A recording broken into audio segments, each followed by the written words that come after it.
plays of the week for week 7 of this week is either the last week of some seasons, and for others, it's the start of playoffs. So let's see what teams are cooking up as we start nearing crowning our Titan champions for this summer split. Coming in at number 5, depressed teenagers do depressing things sometimes. Especially when Wall Street gets a flank angle like this. Sometimes you just gotta keep tracking on that enemy mid laner. What Mage is running wild in League of Legends at the moment. God, does Vex still do a lot of damage. Not a pick we conventionally see a lot anymore, but when it comes out and works like this, it almost makes you question why you don't see more of her. Take a look. Trying to. Try to hit this. No Leo ulti. Alright. Play back on Smolder, back on Smolder. Nice stack, nice. Yep. Kill. Yep.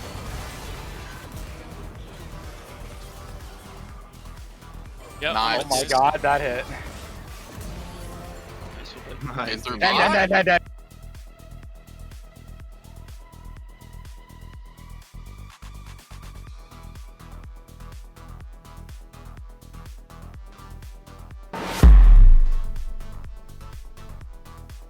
Coming in at number 4, ladies and gentlemen, he's back and better than ever. He's the man. Killed my main. Zahen has been missing for maybe 2 weeks now, 2 or 3 weeks. And we got to part 5 of just Zahen plays, and he's back. He's back, and he proves why when you lock in this champion, you just win. Kata on top lane Zahen. You're going to watch play. It almost feels like an action movie because they keep trying to poke him. If you've seen the Odyssey, you know the scene I'm talking about. They keep trying to poke him, but none of them really go in together. And then Zahen does Zahen things and annihilates each combatant from the Rift. Take a look. Zahen crossing into the top lane, going after the Hui. Is he going to be able to find it? A lot of damage going to be coming out here really quickly. Star Burrito already chunked to half HP. There goes forward. The Civilization of Destruction coming out, but Zahen not going to be able to find Star Burrito. He might go down to the Pantheon on that Grand Starfall, able to capture his attention. Zahen, though, a couple of stacks off that passive, so close to going down. Hui and Pantheon, can they get the job done? The passive no longer stacked. Kata on the run for his life. Yunara on the rotation here. There's going to be the spiraling. No! Wait, there's a knockup. Kata finds Star Burrito. The healing is insane. This champion is insane. 200 years of game delay, but surely it goes down here. No, there's going to be the passive proc. The 3v1. Can they finish the job? Nami Bubble going to be used a little bit too early. Jumps right onto the Yunara. Yunara able to dash away. There's going to be a flash. Burnt out of Raze. XYZ. Kata still alive. There's going to be the flash pull. Able to find the Yunara. Angel goes down. The team taking the bot and mid turret. Why and the dragon?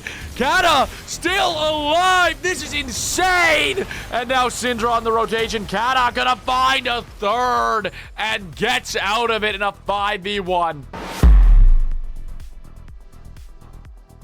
Coming in at number 3, sometimes all you need to do to win the game is just let your ADC play the game. In this clip, Zeri gets to do just that. The chaos of a team fight. Swain living forever, but ultimately, Zeri gets to play and dance around, even though she's basically a champion made for Valorant. She gets to dance around that dragon pit, and we watch as she annihilates everyone one by one. Sometimes you just gotta peel your ADC. This is why.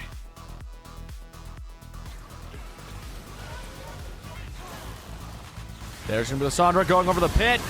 Big root comes out with Swain.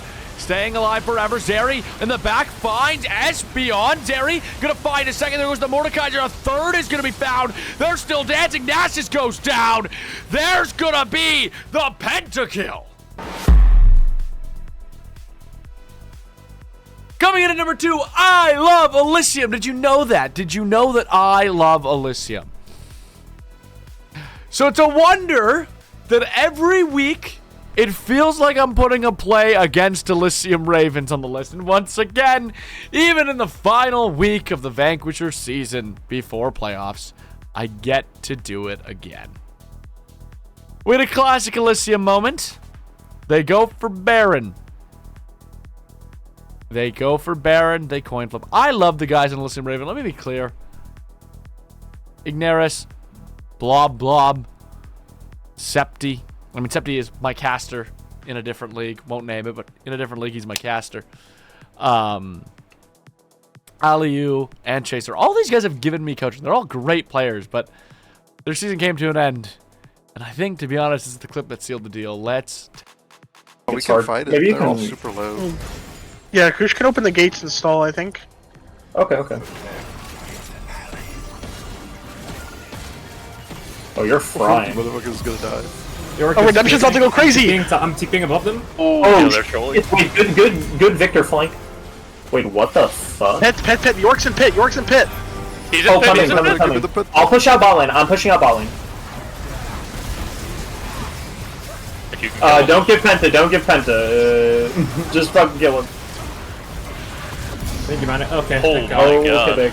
Wait, I'm I just am, right? Yeah, I'm going base. Yeah. You got 10 seconds. As always, you guys have been managing to send me plays each and every week, and I really appreciate that. Let's keep that going through playoffs. Obviously, with less teams coming in, I really am going to need the remaining teams to send me in clips. So please, if you enjoy this content and you want to see it for the rest of the playoffs, send me 1, 2, 3. Send me any clips from your games. It's playoff season. Lots more games are being played from series, but at the same time, I get it. Sometimes it's hard to pick up a clip. So even if it's like a lesser clip and you're like, maybe that won't make the list anyways, send it anyways. Please get me these clips for playoffs. I want to make sure this content keeps coming out. But nevertheless, here's our honorable mentions.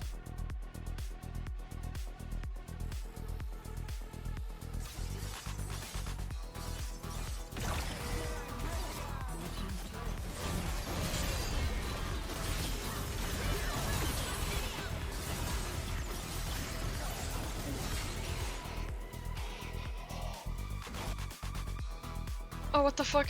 What? That kills me. Whatever. I have ults. Okay. If you can find an angle. Oh, beautiful. You roam first. Bro, this guy fucking committed flash for me, by the way. Nice go. I'm No gonna do minions. this.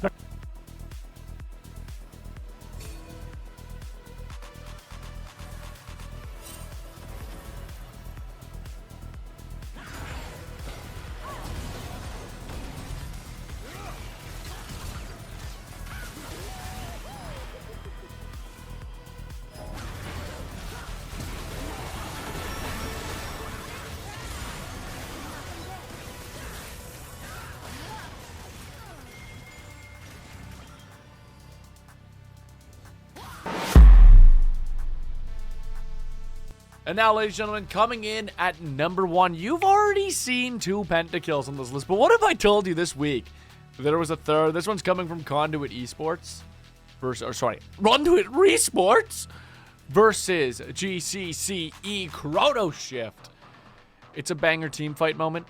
The misfortune pops off, but there's a killer on the loose. And he's gonna run wild. Take a look.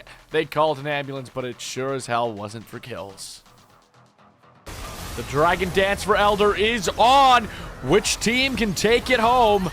There's going to be Stark falling the lockdown very early. The Misfortune goes through. Bullet Time finds Yipsy. Kill's going to be able to pull back one. Frost does go down. There's going to be the other Mundo as well. It's just Kills alive. That's a triple, though. Can they finish the job? Can they do it? They do. They find the pentakill. And ladies and gentlemen, that's it for week 7. I thought this was a very entertaining week for plays. I hope you guys agree. Make sure you keep sending me these clips. I've already had a couple clips sent in for week 8. This is first week of playoffs for some leagues. Other leagues, this is the semifinals. Best of luck to all the teams. Get those clips in, and let's keep the ball rolling.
Like, ride with me if you ride with me, you can slide with me if you feel like 550 on the 5 sticky, come get high with me, that's a deal, right? Ride with me if you ride with me, you can slide with me if you feel like 550 on the 5 sticky, come get high with me, that's a deal, right? That's a deal, right? That's a bet, right? That's a bet, right? That's a deal, right? That's a deal, right? That's a bet, right? That's a deal, right? That's a deal, right? That's a bet, right? That's a deal, right? That's a deal, right? Ayy, coming down like precipitation. I ain't never met a limitation. Hate plotting my elimination. Gotta go to Google for the information. I'm a superstar, so I gotta shine. Top dollar be the bottom line. Bottom feeding niggas out of line. Turn your heart rate to a dotted line. Yeah, my zodiac probably dollar sign. Got the energy to win it, my nigga, I'm feeling great. Got a date with destiny, focusing on my fate. I don't give a fuck what you rapping, you been a fake. I'm everything that they ain't, it can't be, it won't be. Wanna see me fall, I can't go, I won't leave. Coming from the block with plain clothes and police. Straight up to the top with bankrolls and rollies. Ride with me if you ride with me, you can slide with me if you feel like 550 on the 5 sticky, come get high with me, that's a deal, right? Ride with me if you ride with me, you can slide with me if you feel like 550 on the 5 sticky, come get high with me, that's a deal, right? That's a deal, right? That's a bet, right? That's a bet, right? That's a deal, right? That's a deal, right? That's a bet, right? That's a deal, right? That's a deal, right? That's a bet, right? That's a deal, right? That's a deal, right? Ayy, 12 can't really stop shit, so I'm still pushing like a mosh pit. Ice dripping, think I'm hot shit. In a yellow bucket with the mop stick. I've been jugging jams like wholesale. Everything must go sell. Hitting bitches with the oh well. Need 100 million on the low scale. On my worst night, I'm the best nigga. Wouldn't mess with you, couldn't cap to him. Homie spotted me like 700, brought 1100 right back to him. If I can't do it, then it ain't real. I just make dollars, I don't make deals. I've been going hard in the paint, still blowing kush clouds till I can't feel like. Ride with me if you ride with me, you can slide with me if you feel like 550 on the 5 sticky, come get high with me, that's a deal, right? Ride with me if you ride with me, you can slide with me if you feel like 550 on the 5 sticky, come get high with me, that's a deal, right? That's a deal, right? That's a bet, right? That's a bet, right? That's a deal, right? That's a deal, right? That's a bet, right? That's a deal, right? That's a deal, right? That's a bet, right? That's a deal, right? That's a deal, right? Got 5 on it.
Hello, everybody. Welcome back. It's the quarterfinals here at Titan Olympus League. I'm Halfling, joined by Fel. How's it going? Oh, it's going great. Pumped up, ready to go. You know, we got first round playoffs here between MMS and Andromeda. So we've both recently casted both of these teams, and I think both of the times they won. So, like, we're looking to break that streak, I guess. But yeah, always good time to be here for playoffs. How you feeling today?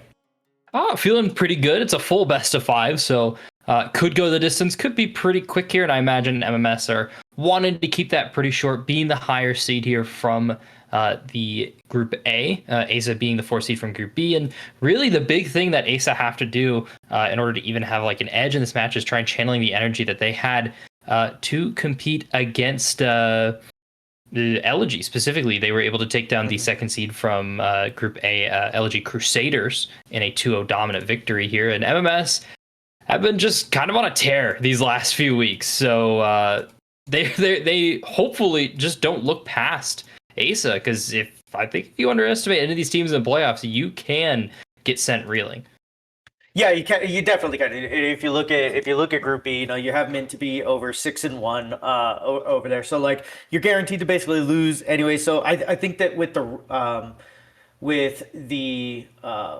record, you know, being what it is over there for the Group B standings, like that's definitely something that you have to take into account. Like, are they worse than MMS? Maybe, maybe not. But you know, you only played cross realms or cross groups like once in this entire season, so it may just be harder. And we've seen that before, where like I think last year in Olympus, like the entire Group B just swept playoffs, and so you know we might see that again, we might not, but it's just something like you said, you don't want to take them lightly, because you don't want to just assume that because you know you're 5-2 and they're 4-3 and barely getting in that you're just gonna run the table with them.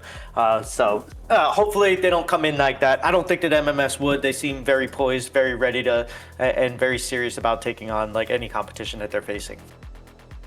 Yeah, of course they are. I would hope so.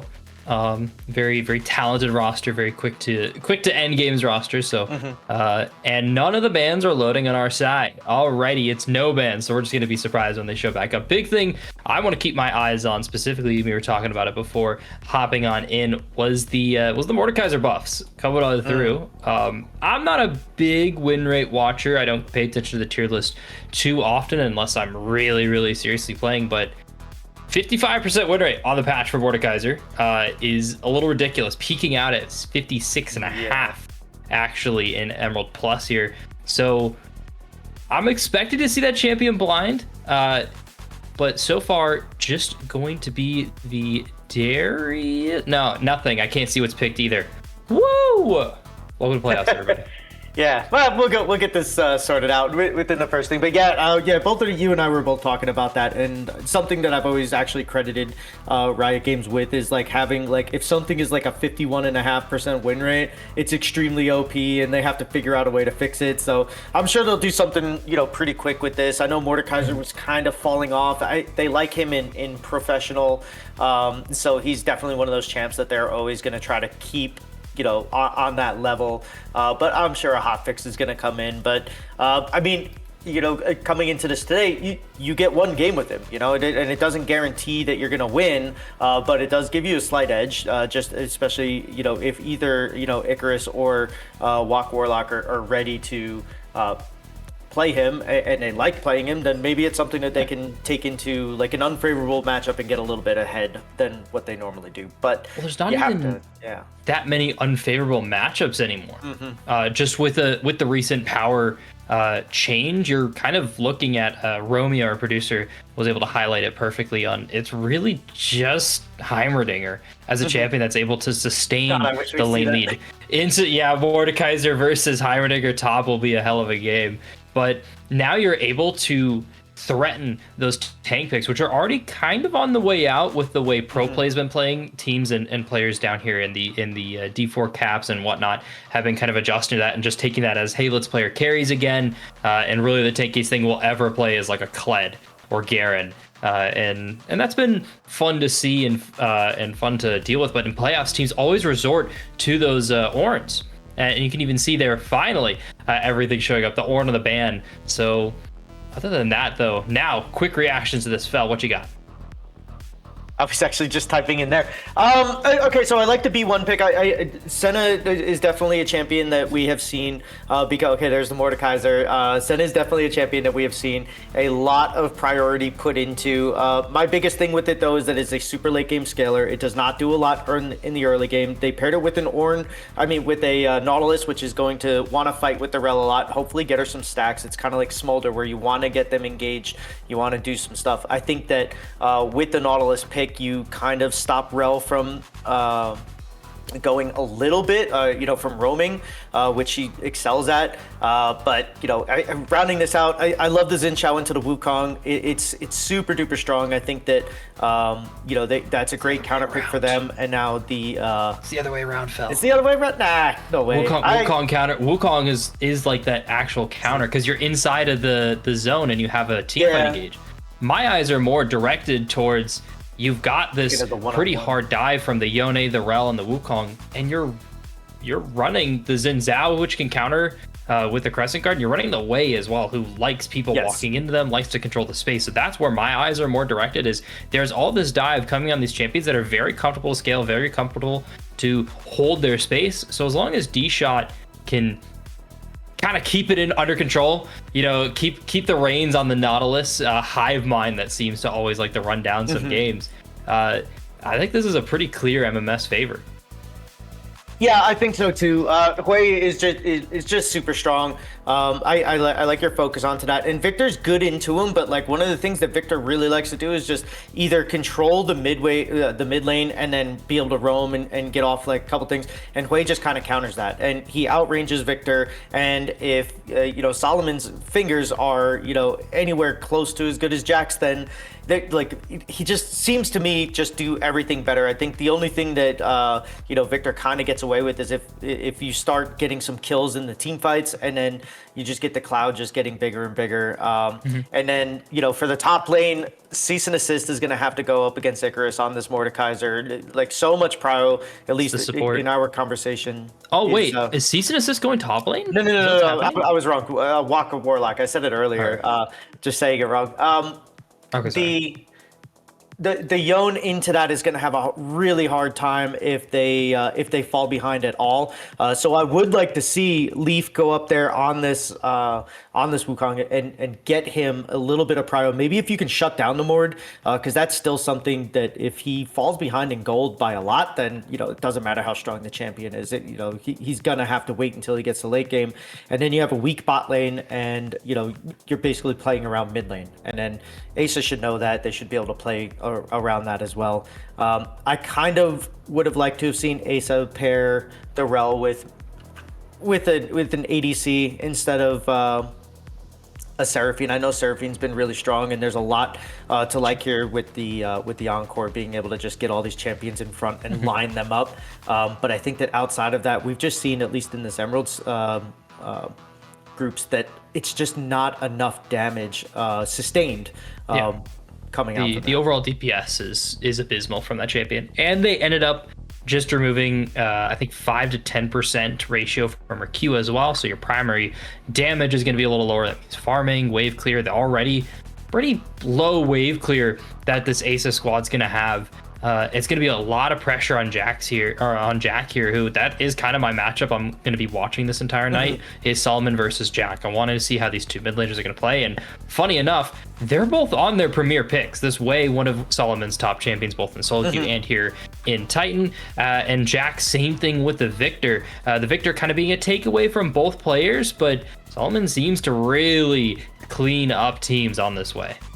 Yeah, and that's, I think that as we get into game 3, at least, if not moving into game 4, I think that matchup is going to become way more important as we go, just because of how volatile it can be. And then once you start getting deep into champ pools, we'll really see who's got the better of both worlds. So I'm excited to get into this one. As we get in, we do get a little bit of a DC, but before everything starts, before First Blood is handed over, who do you got for game 1?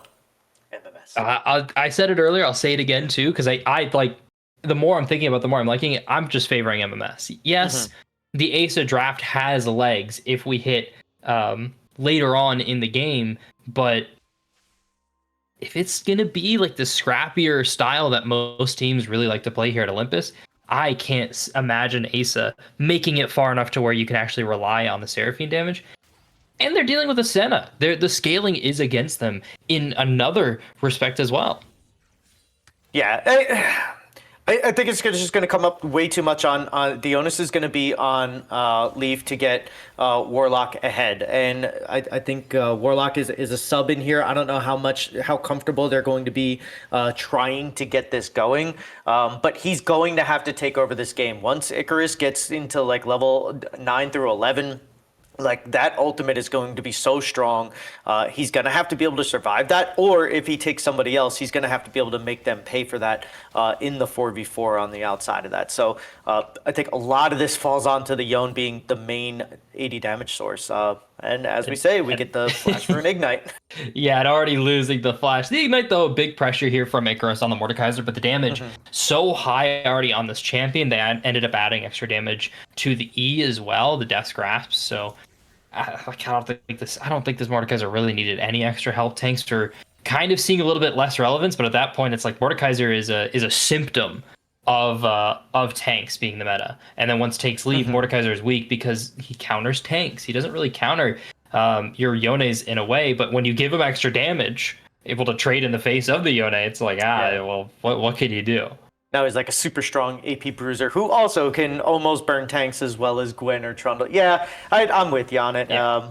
But forward, Solomon overextended a little extra longer than they ever wanted to. Gravity going to get the stun up, but Solomon should just be able to walk this out, pop burn to stay alive. You do see cease and assist on the roam already, so good news if you're the Asce fans. You get to see the support leave the lane pretty early on. Yeah, and that's something that that I was talking about in draft that they love to do, and the Nautilus pick is going to have to pressure that. Is now we're going to get a gank over in the top lane before the Zinshot can get there? Nope. Maybe. Taylor Swift is going to spot out Autumn Leaf here. Moving on to the Crab. Bot Crab also up. Both junglers clearing bot to top, and both level 4 at this moment. So it was a fight possible, and I think Asce really should have contested that. I know they're losing mid-prio, but like look at the position Walk Warlock had. That was probably one of your better early fights, especially with no Ignite on the Mordekaiser. Yeah, I think either that or try to force the flash out of the Mordekaiser. You know, just like, hey, I'm up here. I'm already on this side.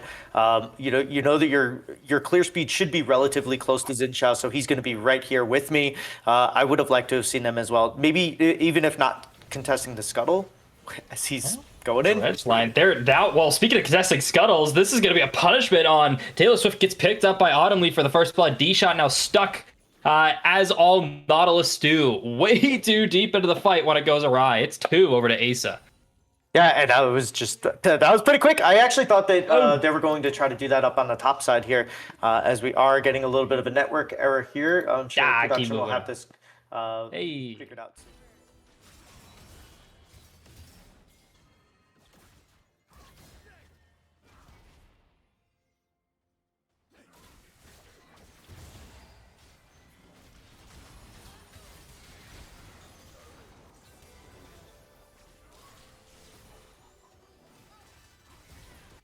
It's a double kill for the Wukong. The Xin really wants to stay in an even state throughout most of the game entirely. With the Wukong, you don't have an enchanter in the truest sense. I wouldn't really consider the Senna to be the enchanter Xin Zhao's looking for to empower him. Yeah, no, definitely not. And we were saying earlier that the Wukong does counter. In the 1v1, I always favor the Xin Zhao, but I don't know, maybe that's just because I'm terrible in this matchup, but that's like one of my least favorites to see when I'm playing Wukong. But now, I mean, they're doing a great job here on Asce. They not only do they get that double kill over for the Wukong, but now they go straight back down to the bot side because that's where they were clearing towards, and you get to take this dragon away from Swift, who just basically leashed it for you. And now, your team's ahead with the 2 kills. You get the first dragon, which is an Ocean Soul. It's not like the biggest thing, at least for a single dragon, but, a little bit of extra regen is going to be nice, especially for the Victor, who's going to be mana hungry. So I like this start out from Asce. I think they did a great job getting ahead. The only problem is that right now, at least, the Yone is not ahead enough for me to be comfortable.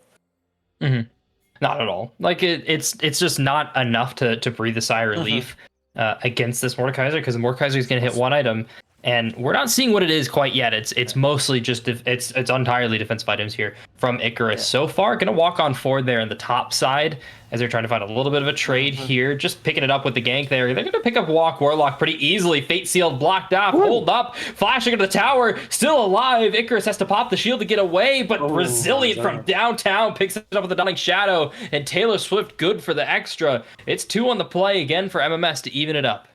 Yeah, I wanted them to pull that a little bit sooner, because that's something that once Mordekaiser gets into level 6, you don't even have to gank from anywhere. It's literally everything is a lane gank, right? Because you can just walk forward and ult him and then just have the Xin Shao walk up. And that's it, at least from the minimap, that looks like exactly what they did there. As Jack is very comfortable here up against Solomon, putting out a lot of damage on the defensive in this lane, which I did not see happening to start, but good job by Jack, at least, to keep this where it is. It's not too shocking, considering that Jack was able to pick up 2 assists. It's the extra stacks on the Glorious Evolution passive, and so they're going to have that E upgrade so much faster. It's just free wave clear. Yeah. Yeah, that makes a lot of sense. Again, back to that top lane, just so unfortunate. And then you just basically gave up everything back to what you were doing earlier, which was trying to stay ahead. And now Asce doesn't really have that huge lead that it felt like it did. I guess we'll see once the Void Grubs start coming up, if that ends up doing anything like really good for them or not. But I think that they kind of need to do this, especially with a Yone. I'd like to see them prioritize this as quickly as they can. But it does kind of look like both junglers are happy to just kind of power farm through once again, with neither of them placing a lot of emphasis on this, which I guess kind of makes sense, because they were nerfed a lot compared to what they were last season, with everybody wanting to fight all the time. Well, it's just the difference is the flat HP, the flat damage on the towers versus the percentage true damage is just a very different vibe now into the jungle. Autumn Leaf has found Taylor Swift, and Taylor Swift has been left alone, cut down with I don't know what else, just a little greedy from the Xin Zhao, trying to pick up a blue buff. It gets transferred away. It's 150 to Dragon, so no big deal. Yeah, no, I mean, it's not a big deal until it is, because now you have complete prio on this bot lane if Rel can get this as she does. Like that. Oh yeah, the pin onto Resilient though. Dawning Shadow puts a lot of damage on the Gray. They're trying to turn it. D-Shot chasing it down. Resilient left alone. If they can get one, the auto to the head. Resilient gonna pick that up with one, but D-Shot still left alone in a 1v4 effectively. As they were able to get 1-for-1 of the play. Dragon's still gone as well. Not a bad position for MMS if they could make this work. No, it's not. Yeah. Is this like lethal? I don't know if this is lethal quite yet for Icarus. Walk Warlock doesn't have Fate Sealed, and never mind. Oh my god, that damage from Mordekaiser. That's a dagger only. Yeah, that's insane. But, I mean, he also has the tier 2 boots already, so that's a lot of damage cut down from just a Vamp Scepter and a recurve bow. So good job on him to get that, as now we're going to get another fight, flash over in the middle. And at the same time, they get the grubs. And although it's not a Yorick, and a lot of, as we were saying, like, importance was taken off of the grubs, there's still a free buff, and you still get the extra minion that takes another hit or two from the towers. So it is nice to see them kind of get that. But on the bot side too, you have to be super stoked if you are MMS, because right now one of your biggest win cons is going to be the Senna in the bot lane for the late game. If you can get this go to 35, 36 minutes between them and Hui doing all the extra damage on top of the Senna, this could be really good for them. So getting them a kill, getting them 2 kills now is absolutely huge for the side of MMS. And Asce, they need to do something to either shut this down or completely just go away from that and just keep feeding the Wukong Xin burgers. I'd be very happy to get that. There is a point in time where the Wukong, it's diminishing returns to give damage and extra gold to the Wukong. But as of right now, rushing to that Trinity Force, this is a free contest for anything. I don't even know if they needed to go for this lane gank. It is going to get spotted out, and they should have some sort of an idea that the Victor is going to move down bot side. Once they meet in mid, or while Solomon doesn't meet their mid laner mid, there should be pings onto this dragon. Yeah, but I think this is the smart move by MMS to just kind of give this one up. I know you already gave up the first one, kind of like where you tried to get it, but then you had to give it up because, Autumn just had already had a kill or 2 kills. So it's unfortunate they have to give that up, but it's also not the biggest deal as long as you don't lose the next 2, right? Like as long as you can at least break one of these, break the streak of the dragon, so that you can turn this the scaling back on. Because the one thing we know about scaling comps is that if the game only goes 25, 26 minutes, they probably did not win it. Both teams kind of looking for a more controlled approach, I'd say, to this game. Gray especially looking to slow this down here and not getting quite what they deserve. They're going to get Autumn Leaf in their lane, though. Gank, counter gank found. Taylor Swift going to get stopped. Resilient 1 HP. Blinking health bar. They're going to get chased down by Gray with the help of Autumn Leaf. Season assist knocked up, but there's no help. D-Shot still watching the jungler finish it off as Taylor Swift gets one flashed away, but it's matched with a bonk over the head by Autumn Leaf. Next target is D-Shot with Jack in the area. Pops the Arcane Storm. It's a double kill for Autumn Leaf. Yeah, it is, and that's exactly what I wanted to see from them. If you're not going to be able to get Walk Warlock, which you are not going at this point, a level 11 Mordekaiser, if you're not going to be able to get him going, then you need to focus the bot lane. I think that Taylor Swift, both teams had a good idea, but I think that MMS just kind of got a little overzealous and weren't expecting the Wukong there, maybe, or not expecting the Wukong to get as much out of it as they did, as Resilient is going to miss this ultimate this time, not going to be able to secure this kill from Walk Warlock, and now here come the cavalry. Here comes the cavalry. They're opening topside. There isn't really a great reason to do this other than to kill Icarus, so I admire the effort here. They've sent cease and assist as well, and there's no way for them to respond bot side. Oh no, Icarus is going to pop them into the death realm, but misses the mace. Now knocked down. Solomon gets a solo kill in the mid lane, so hey, how much longer can you live as Icarus trying to get away? It's a stun. Autumn Leaf unstoppable to pick that one up. It's one across the map. Yeah, that is not going to feel good if you are Icarus right there. Like there's a better way to play that, I'm sure. I don't know, but that doesn't feel good when you are the top laner. You and your Mordekaiser who just got ultra buff and then just couldn't even kill the Rel. I know she's tanky. I know it's not as easy as it seems, but it just that seems low. By the way, the 25 stacks. That's incredibly low. That's why we don't farm on Senna anymore, kids. And if we do, we're really good at the champion. So this is honestly big ups to cease and assist most likely for their positioning to try and get away from the stacks. That's like the only way Senna could be at 25 at this point in the game. Yeah, or you just get below bad luck. Yeah, really, really bad luck on the minions. Yeah, I don't know if it works this way still, but I know like at least it used to be one of those things where if you hit a certain amount of minions, you did get the pity pull, basically to where eventually you were guaranteed to get a drop. So it could be terrible luck, but more than likely just really good positioning, and that's just kind of where Senna is at this point. As Asce they're extremely ahead right now, and I like the fact that they are pressing this advantage and they are trying to make sure that this is going as quickly as possible. It looks like they're going to try to go up here for the Rift, which is about to spawn. And if they can get this right on spawn and open up this map and just get a turret or two really quickly, that's going to be good, as Icarus is going to try to push this bot lane alongside with Taylor Swift. Should be able to beat it.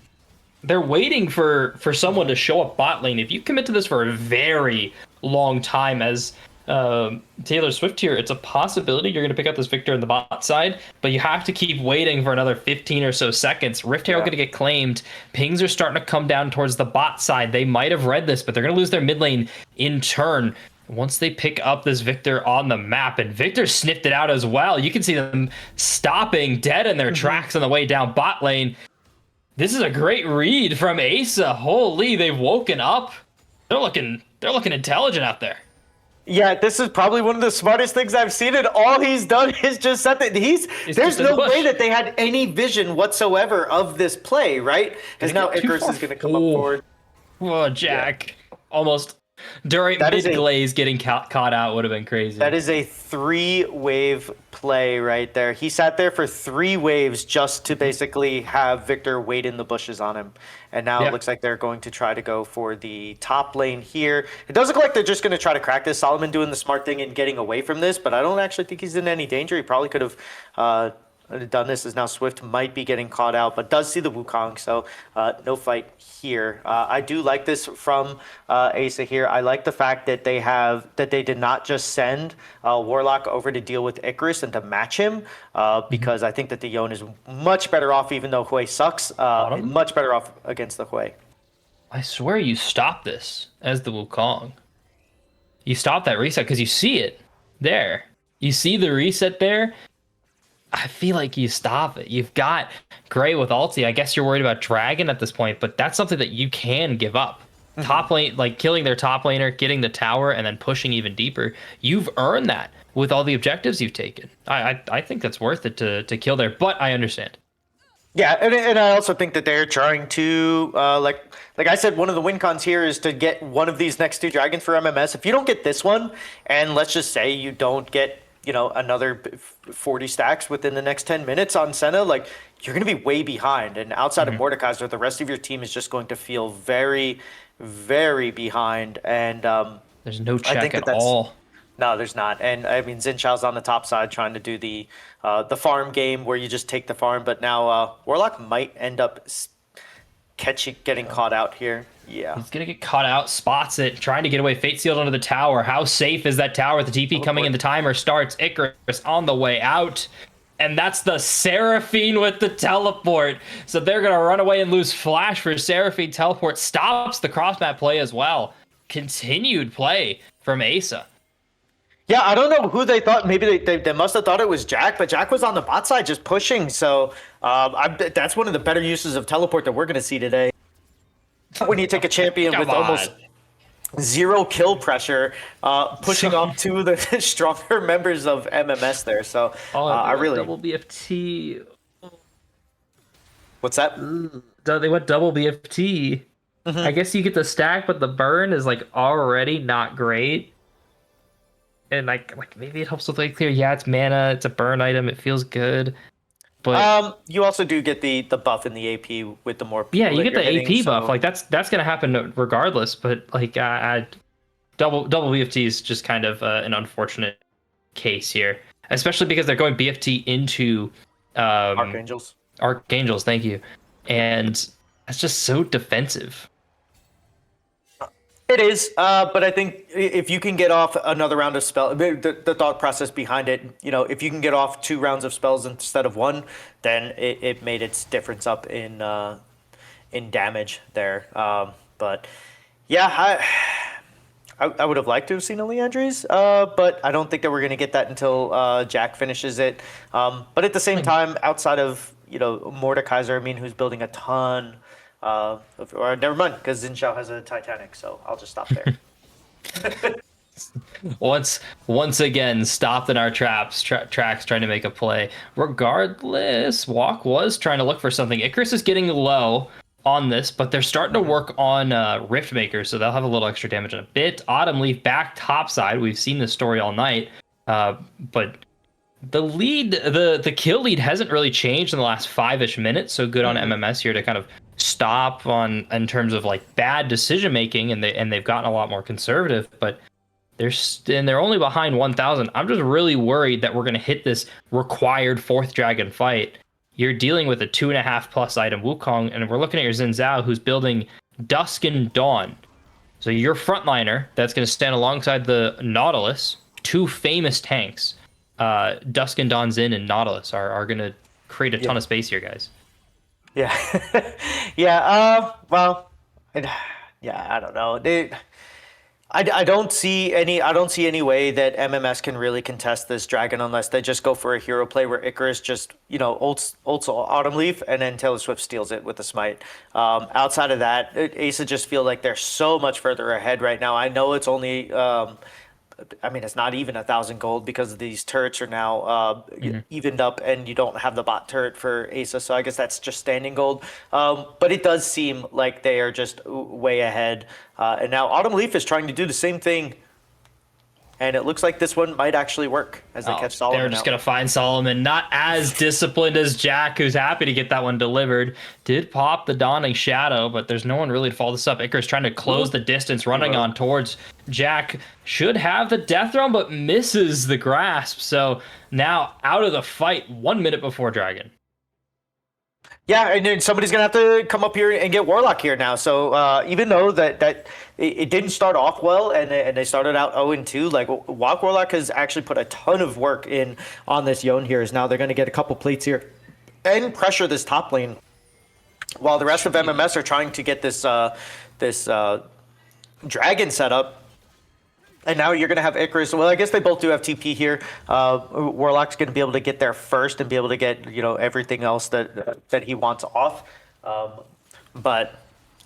Yeah, this, I don't know. They just feel like they're like half a play behind, right? And like Asce just literally did the exact same play that you guys tried to do in the bot lane around the tier 2, and you ended up falling for it. So you can't fall to your own things here if you want to win this game, and that just kind of like set them behind a lot. It's just good news, all though, the wind of their sails.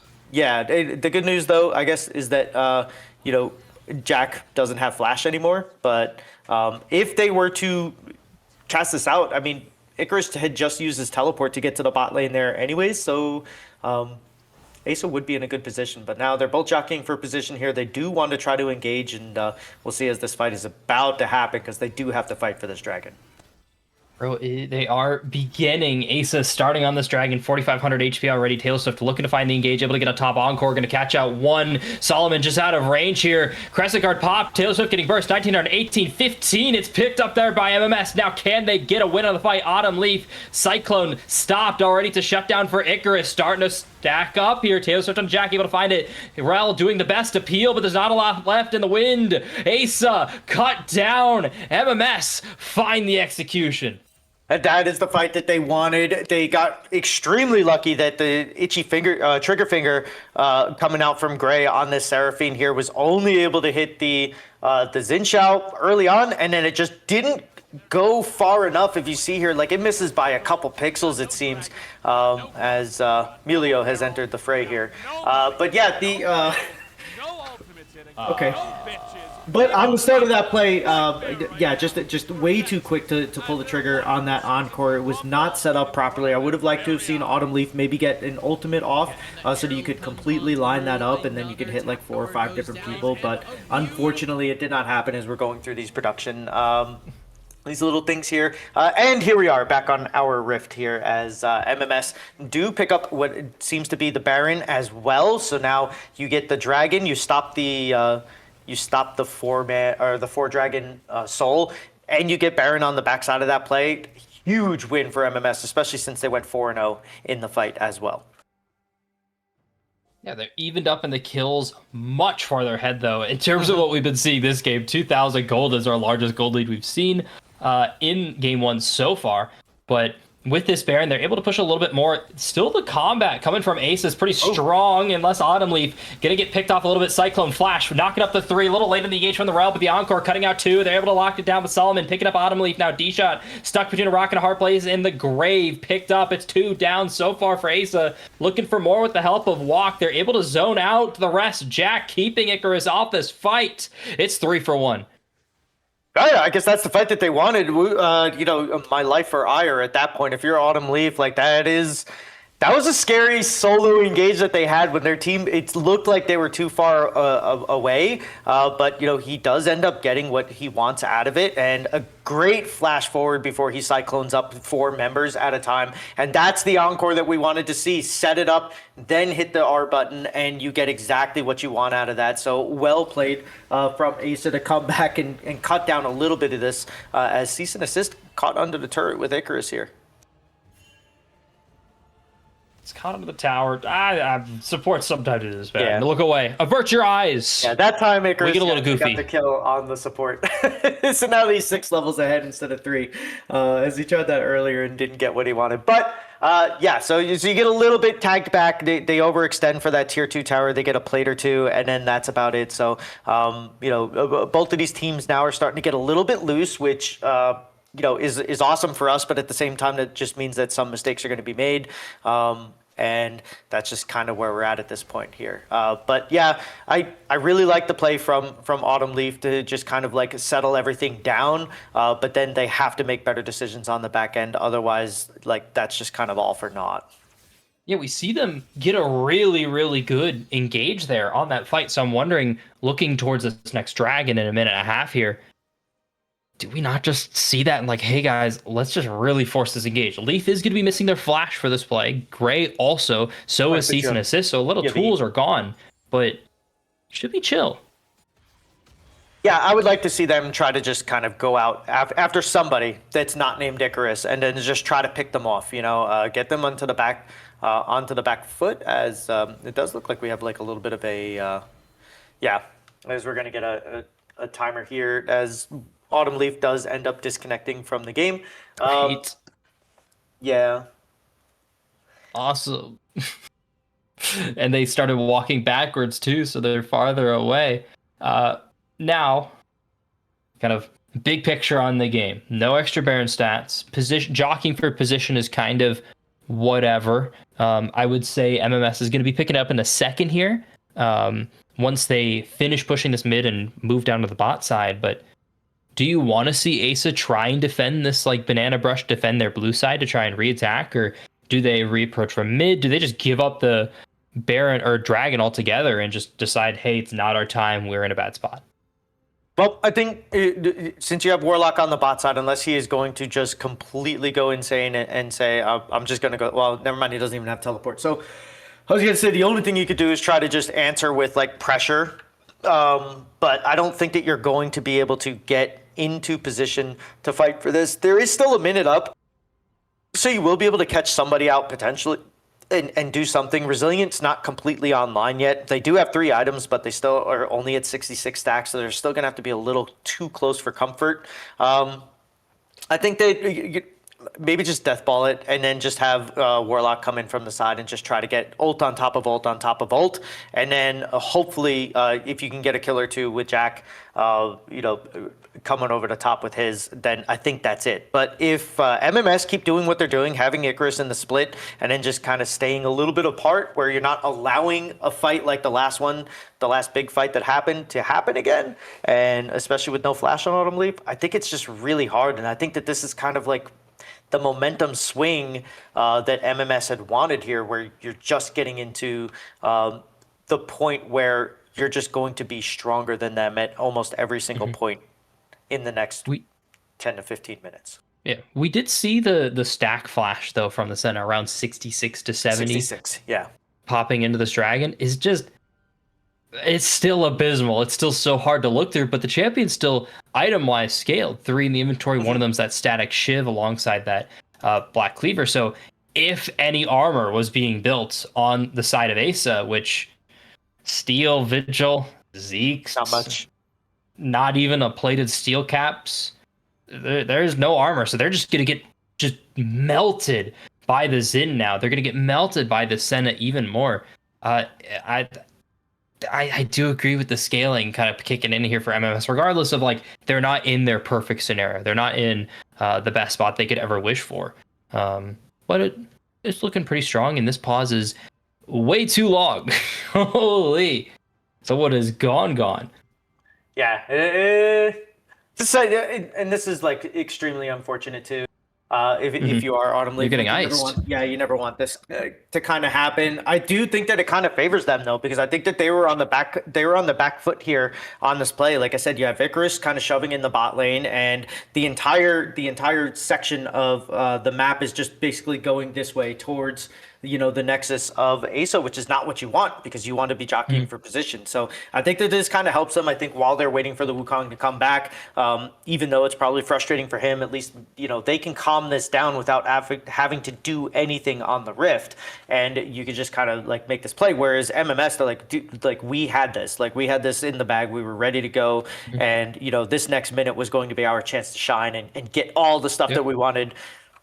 And now they're just going to be able to kind of sit back and like look at it and take a separate approach to it and see what's going on. So I think this 100% favors them. Thankfully, we aren't the LCS and they don't ban talking about the game in these pauses.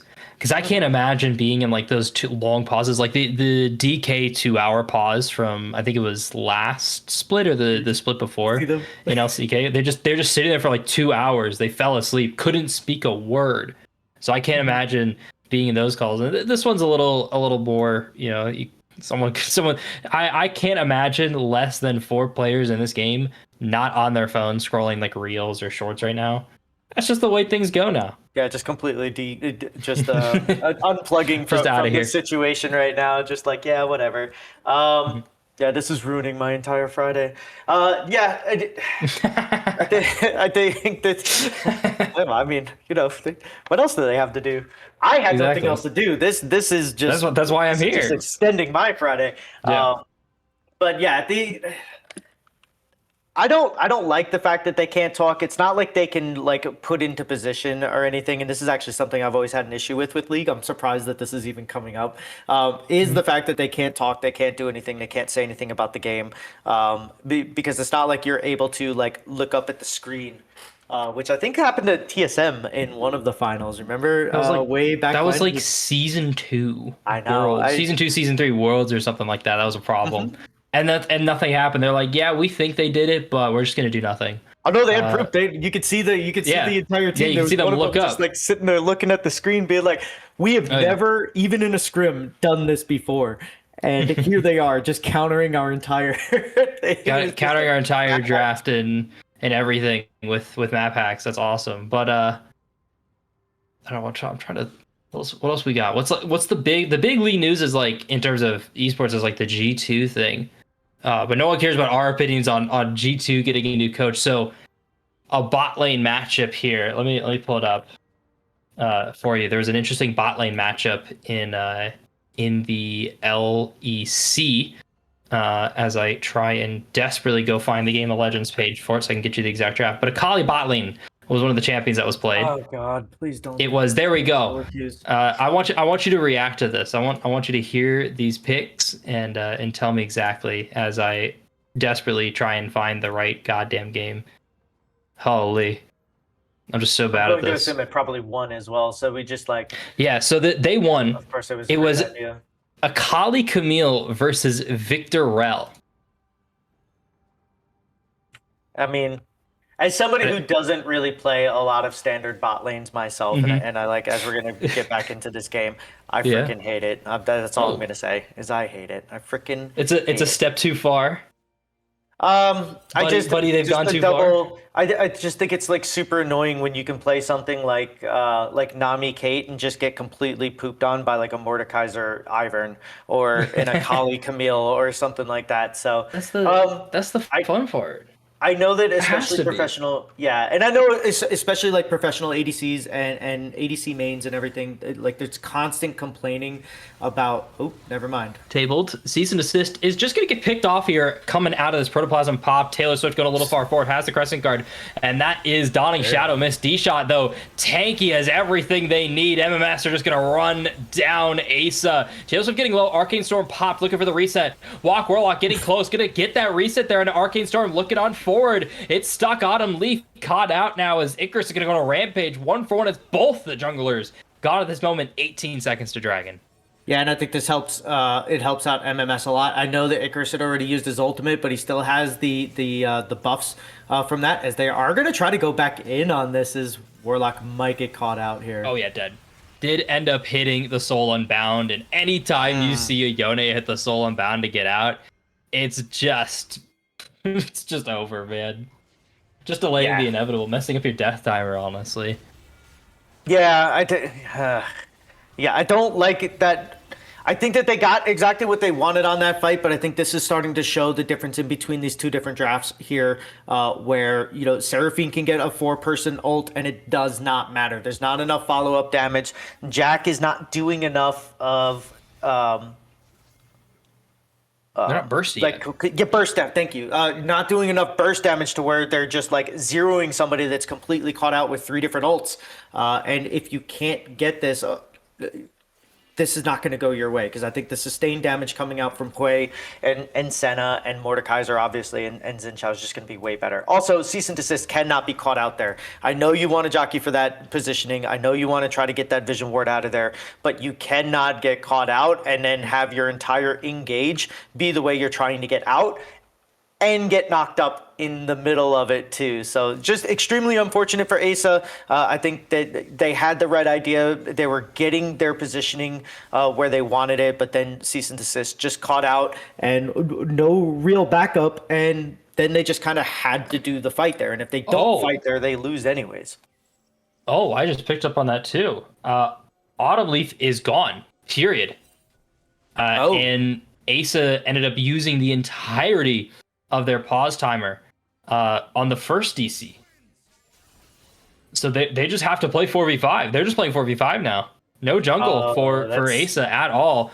And they just have to kind of contest as best they can. Walk Warlock, we're picking it up too as well. Not a lot of items on this Yone. Still like a surprising threat considering they're 1-4 with one item at 30 minutes into this game. But I know, right? Is it just that expensive? I'm looking at this 204 CS and just and you don't have item yet. Like something's really gone wrong. I'm looking at those tier 2 boots, kind of. I'm looking at maybe a lot of that's like wards. They're sitting on 2K too, so they should have this on reset. But that's going to be a while. You don't want to get away and Soul Unbound to get over a wall, which you know what that means, guys. Walk Warlock caught out, able to get away from the grass. Icarus going to flash him forward to the tower, pops the ignite. Walk Warlock is considered legally dead as of this moment. 1-5 on the Yone that you need, and Leaf still stuck in their own base. It's the Baron for MMS with no one to contest. I think now you're just going to try to buy as much time as you can to see if you can either get an E-sub or if you can get Walk Warlock or Autumn Leaf back here as Gray steps a little bit too close. Gray stepped too far forward. They're going to try and pick out Icarus, who is they are successful to pick it off, but Baron gone. Ugh. Yeah, this just feels bad, right? Like when you're this, when you get the DC, they actually. I mean, that's surprising how well that fight went, considering that they didn't have their Wukong, who was their strongest player, at least as far as like gold.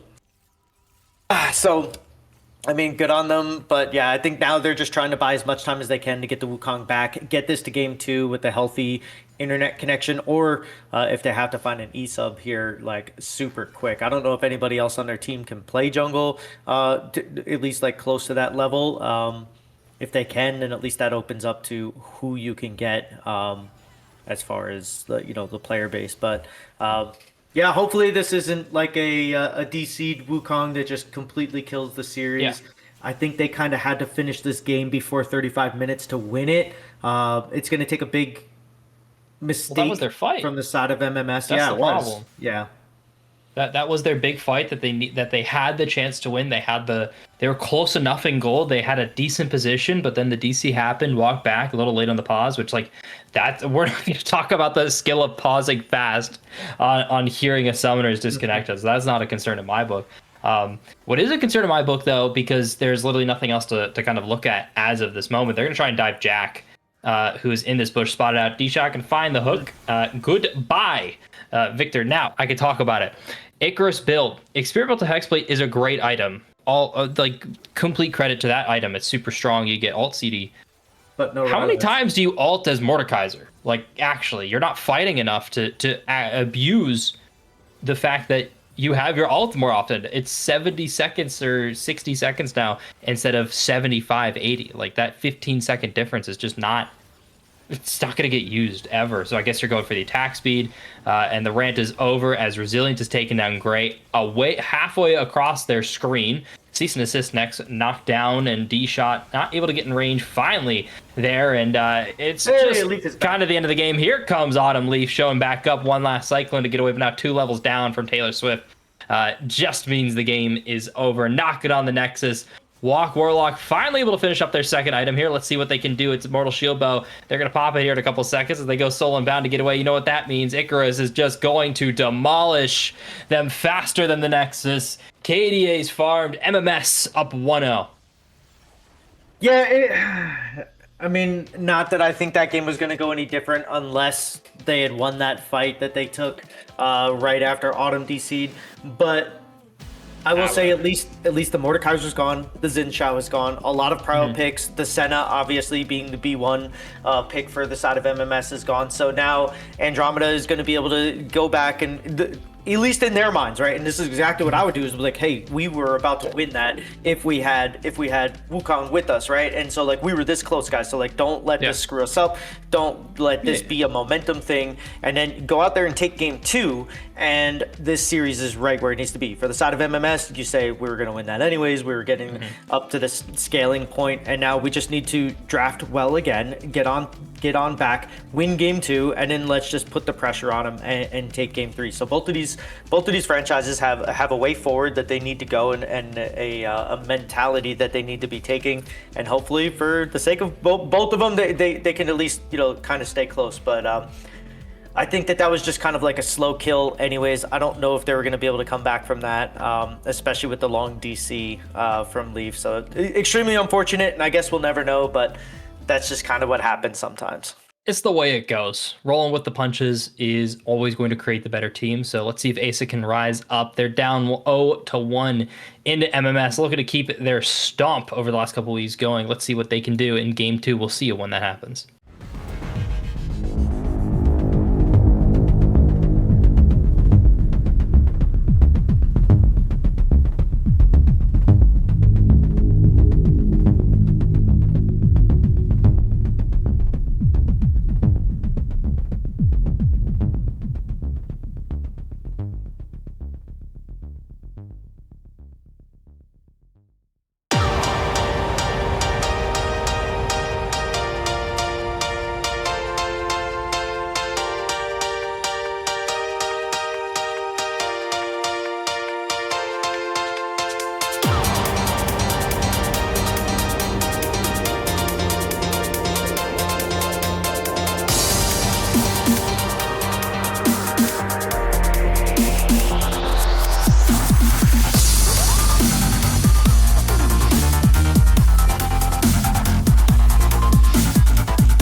Ladies and gentlemen, and welcome back to Titan Esports top 5 plays of the week for week 7. Now this week is either the last week of some seasons, and for others it's the start of playoffs. So let's see what teams are cooking up as we start nearing crowning our Titan champions for this summer split.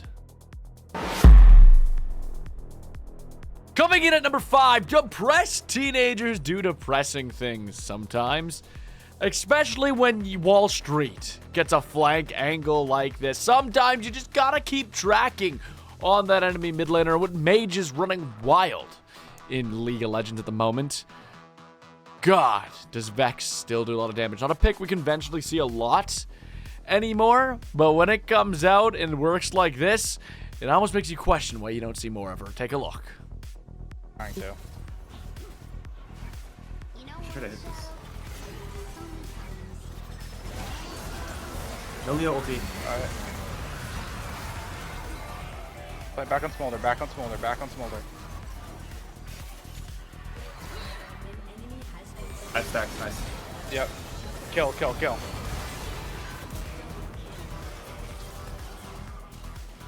Yep. Oh my god, that hit. Nice. Dead.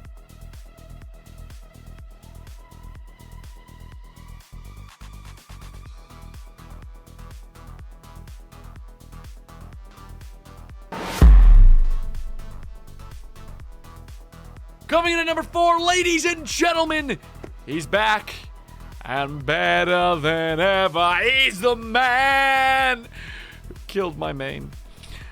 Zahen has been missing for maybe 2 weeks now, 2 or 3 weeks.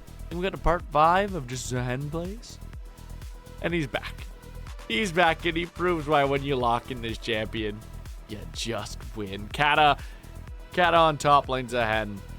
You're going to watch play. It almost feels like an action movie because they keep trying to poke him. If you've seen the Odyssey, you know the scene I'm talking about. They keep trying to poke him, but none of them really go in together. And then Zahen does Zahen things and annihilates each combatant from the Rift. Take a look. Zahen crossing into the top lane, going after the Hui. Is he going to be able to find it? A lot of damage going to be coming out here really quickly. Star Burrito already chunked to half HP. There goes forward. The Civilization of Destruction coming out, but Zahen not going to be able to fight Star Burrito. He might go down to the Pantheon on that Grand Starfall, able to capture his attention. Zahen, though, a couple of stacks off that passive, so close to going down. Hui and Pantheon, can they get the job done? The passive no longer stacked. Kata on the run for his life. Yunara on the rotation here. There's going to be the spiraling. No! Wait, there's a knockup. Kata finds Star Burrito. The healing is insane. This champion is insane. 200 users game tonight, but surely it goes down here. No, there's going to be the passive proc. It's a 3v1. Can they finish the job? Nami Bubble going to be used a little bit too early. Jumps right onto the Yunara. Yunara able to dash away. There's going to be a flash. Burnt out of Raze. XYZ. Kata still alive. There's going to be the flash pull. Able to find the Yunara. Angel goes down. The team taking the bot and mid turret. And the dragon. Kata still alive. This is insane. And now Syndra on the rotation. Kata gonna find a third and gets out of it in a 5v1. Coming in at number 3, sometimes all you need to do to win the game is just let your ADC play the game. In this clip, Zeri gets to do just that. The chaos of a team fight. Swain living forever, but ultimately, Zeri gets to play and dance around, even though she's basically a champion made for Valorant. She gets to dance around that dragon pit, and we watch as she annihilates everyone one by one. Sometimes you just gotta peel your ADC. This is why.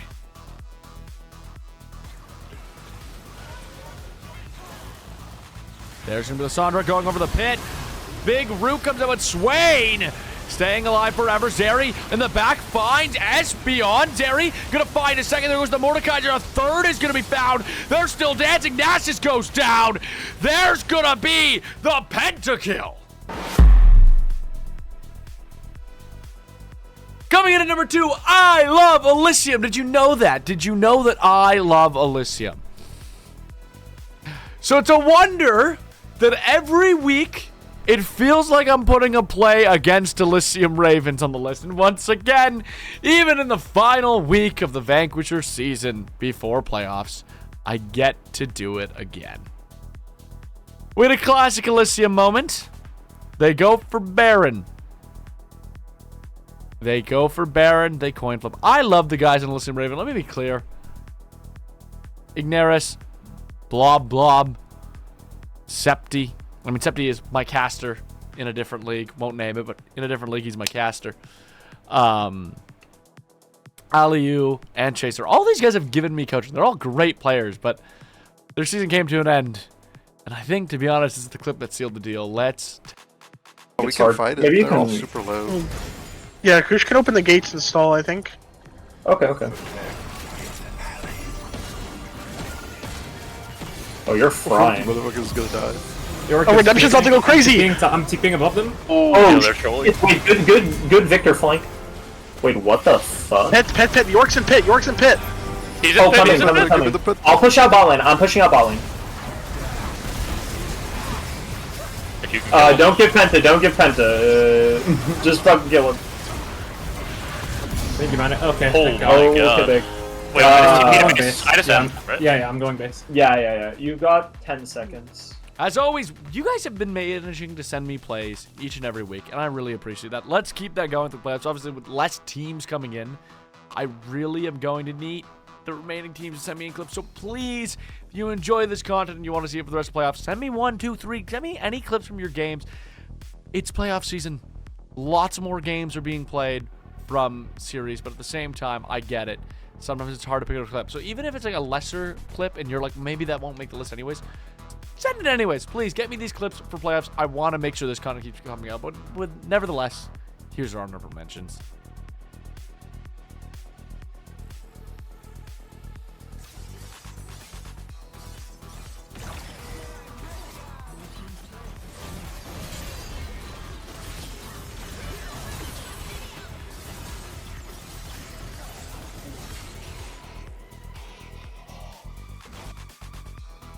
Oh, what the fuck?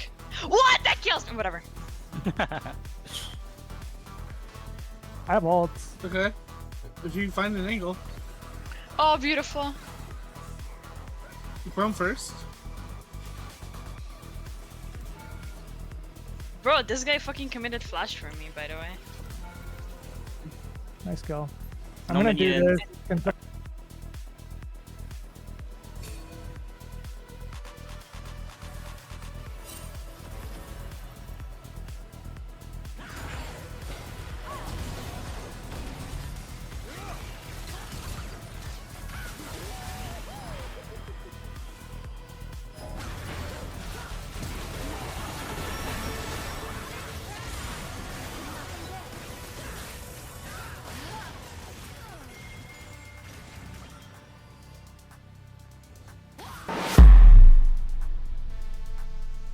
And now, ladies and gentlemen, coming in at number 1, you've already seen 2 pentakills on this list. But what if I told you this week there was a third? This one's coming from Conduit Esports.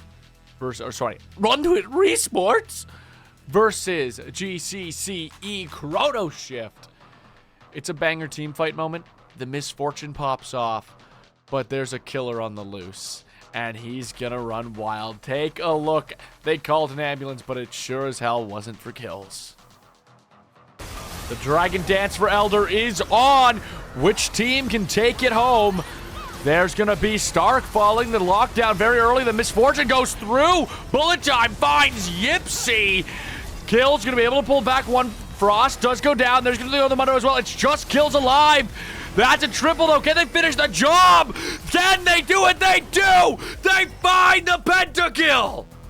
And ladies and gentlemen, that's it for week 7. I thought this was a very entertaining week for plays. I hope you guys agree. Make sure you keep sending me in these clips. I've already had a couple clips sent in for week 8. This is first week of playoffs for some leagues. Other leagues, this is the semifinals. Best of luck to all the teams. Get those clips in, and let's keep the ball rolling.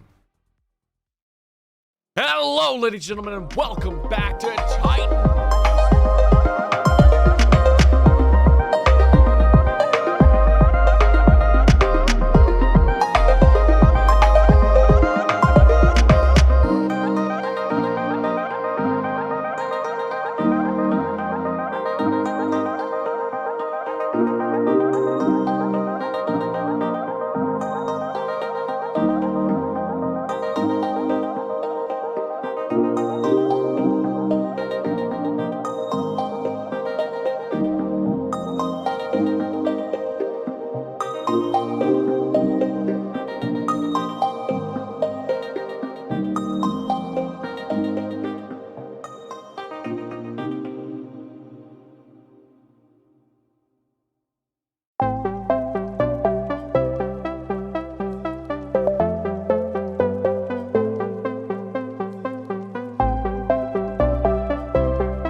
Oh, I was to long stinger. That's not as long as I thought. Hello, everybody. Welcome back. Sorry for the delay.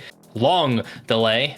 They've got, I believe, all 10 players in the lobby. At least there's 10 people in the lobby total, if you count our producer and observer and the Holy Spirit. But 4-on-4 league. Let's go. Yeah, 4-on-4 league. Let's go. How's we established the expectations going into this match or into this game of you've got to be able to look past this long pause. You have to not get iced out. Is it like a sit back on comfort kind of game, or do you still kind of try and incorporate the meta? I think there's a little bit of a meta. The biggest thing is that you're gonna have to kind of stroke the ego of Leaf a little bit, I think, here, or anybody else who's like losing their shit right now, or their mind right now, right? Like because we're getting into like the later stages of the night. Like most people probably thought this was going to be like we're at game 3 or 4 by now. We're just starting game 2, and if Asce wins this, like MMS, although big props to Turn Up Tom for saying, okay, find your e-sub, do whatever you have to do. We'll give you 15 minutes and like we're gonna waive the subs. They don't want to win that way, right? Like they want to win straight up as much as they can. This could really start playing into the mental of these guys. So as we get deeper into this, I know we're sitting here playing Scrandle. We're sitting here playing Scrandle. Go to the bathroom, make dinner, look at my phone, scroll through a couple of reels. Like, damn, and I still got time. So hopefully these players are moving on through. Now the draft has frozen in its entirety, but nobody behind the camera screaming internally right now, freaking out that this thing isn't loading again. The guy on your left is the guy right under me. Oh, I left my stream on. My bad. There we go. Alrighty.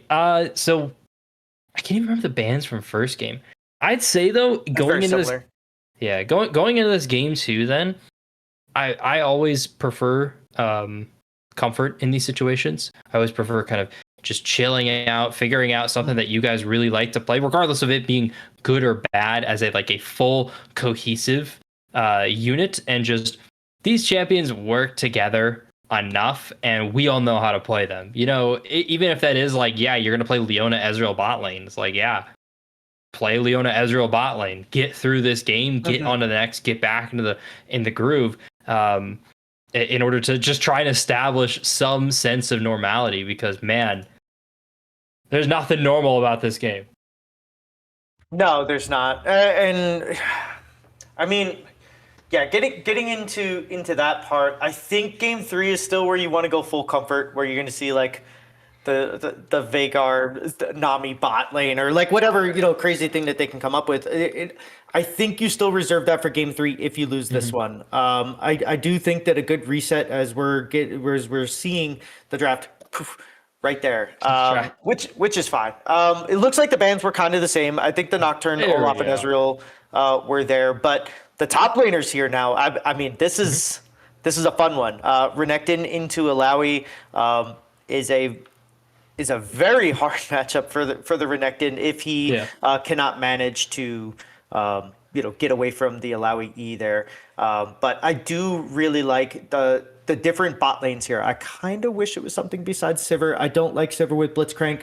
That's a personal thing for me, but that's because I'm terrible at Sivir. I think more so somebody with more kill pressure would have been nice, especially since it's Emilio Lucian, and which I absolutely love that. I think that no matter how many times Lucian gets caught with the Blitzcrank, after Emilio gets a level 6 and knight him, like it's probably going to go the other way.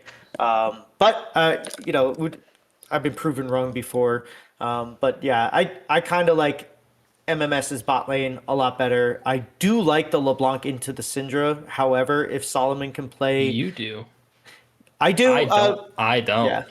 I do, just for the fact that if you're patient on LeBlanc and you can wait for Syndra to try to engage first, as long as Solomon's patient, then I think the Syndra is going to be fine. But I think there's a lot of ability for LeBlanc to just kind of hop onto this Syndra here from afar and just kind of have their way with them. I think I mentioned hey, pick the comforts, and as long as it's cohesive, it works. But I think the big sore thumb is this Blitzcrank. Yep. because you're looking, yes, Blitzcrank is always this like X Factor champion. You can always rely on him to make a play at some points, but look at your hook targets, man. You've got two of them that you definitely don't want, and one is completely unreasonable. You're not really going to have business hooking Illusion. So bot lane's hard. Your Sivir can't really add the damage, so I get where you don't like it as well. But I'm looking at late game team fights, and the reason the Blitzcrank sticks out as a sore thumb is you do want reliable engage from cease and assist. That's what you're looking for from this player. That's what they've specialized on all split. And yes, it's fine to pick the Blitzcrank, and you're going to be able to find success with it. That's not my problem. I'm now looking at this Neferian LeBlanc, and I'm like, okay, your dive assist is Alawi. Yeah, man, you're going to have so much help with the backline with an Alawi. She's totally not going to be in Narnia farming the tier 3 enemy tier 3 during your team fights as you guys are getting just pounded into the ground. So for that, I'm out. I don't like this Asa draft. I think if they can get ahead and they can get this Alawi to the point where she's a problem in this the proper issue, and the CC shred from this kind of top side 3v3 is not enough to win, then Asa have a chance. But I think even a one item lead on a LeBlanc is just not going to be enough to get this team over the finish line until 35 plus minutes, until this hard dive coming in from MMS struggles into the Sivir, and Lucian just isn't going to be able to auto attack in that late game stage.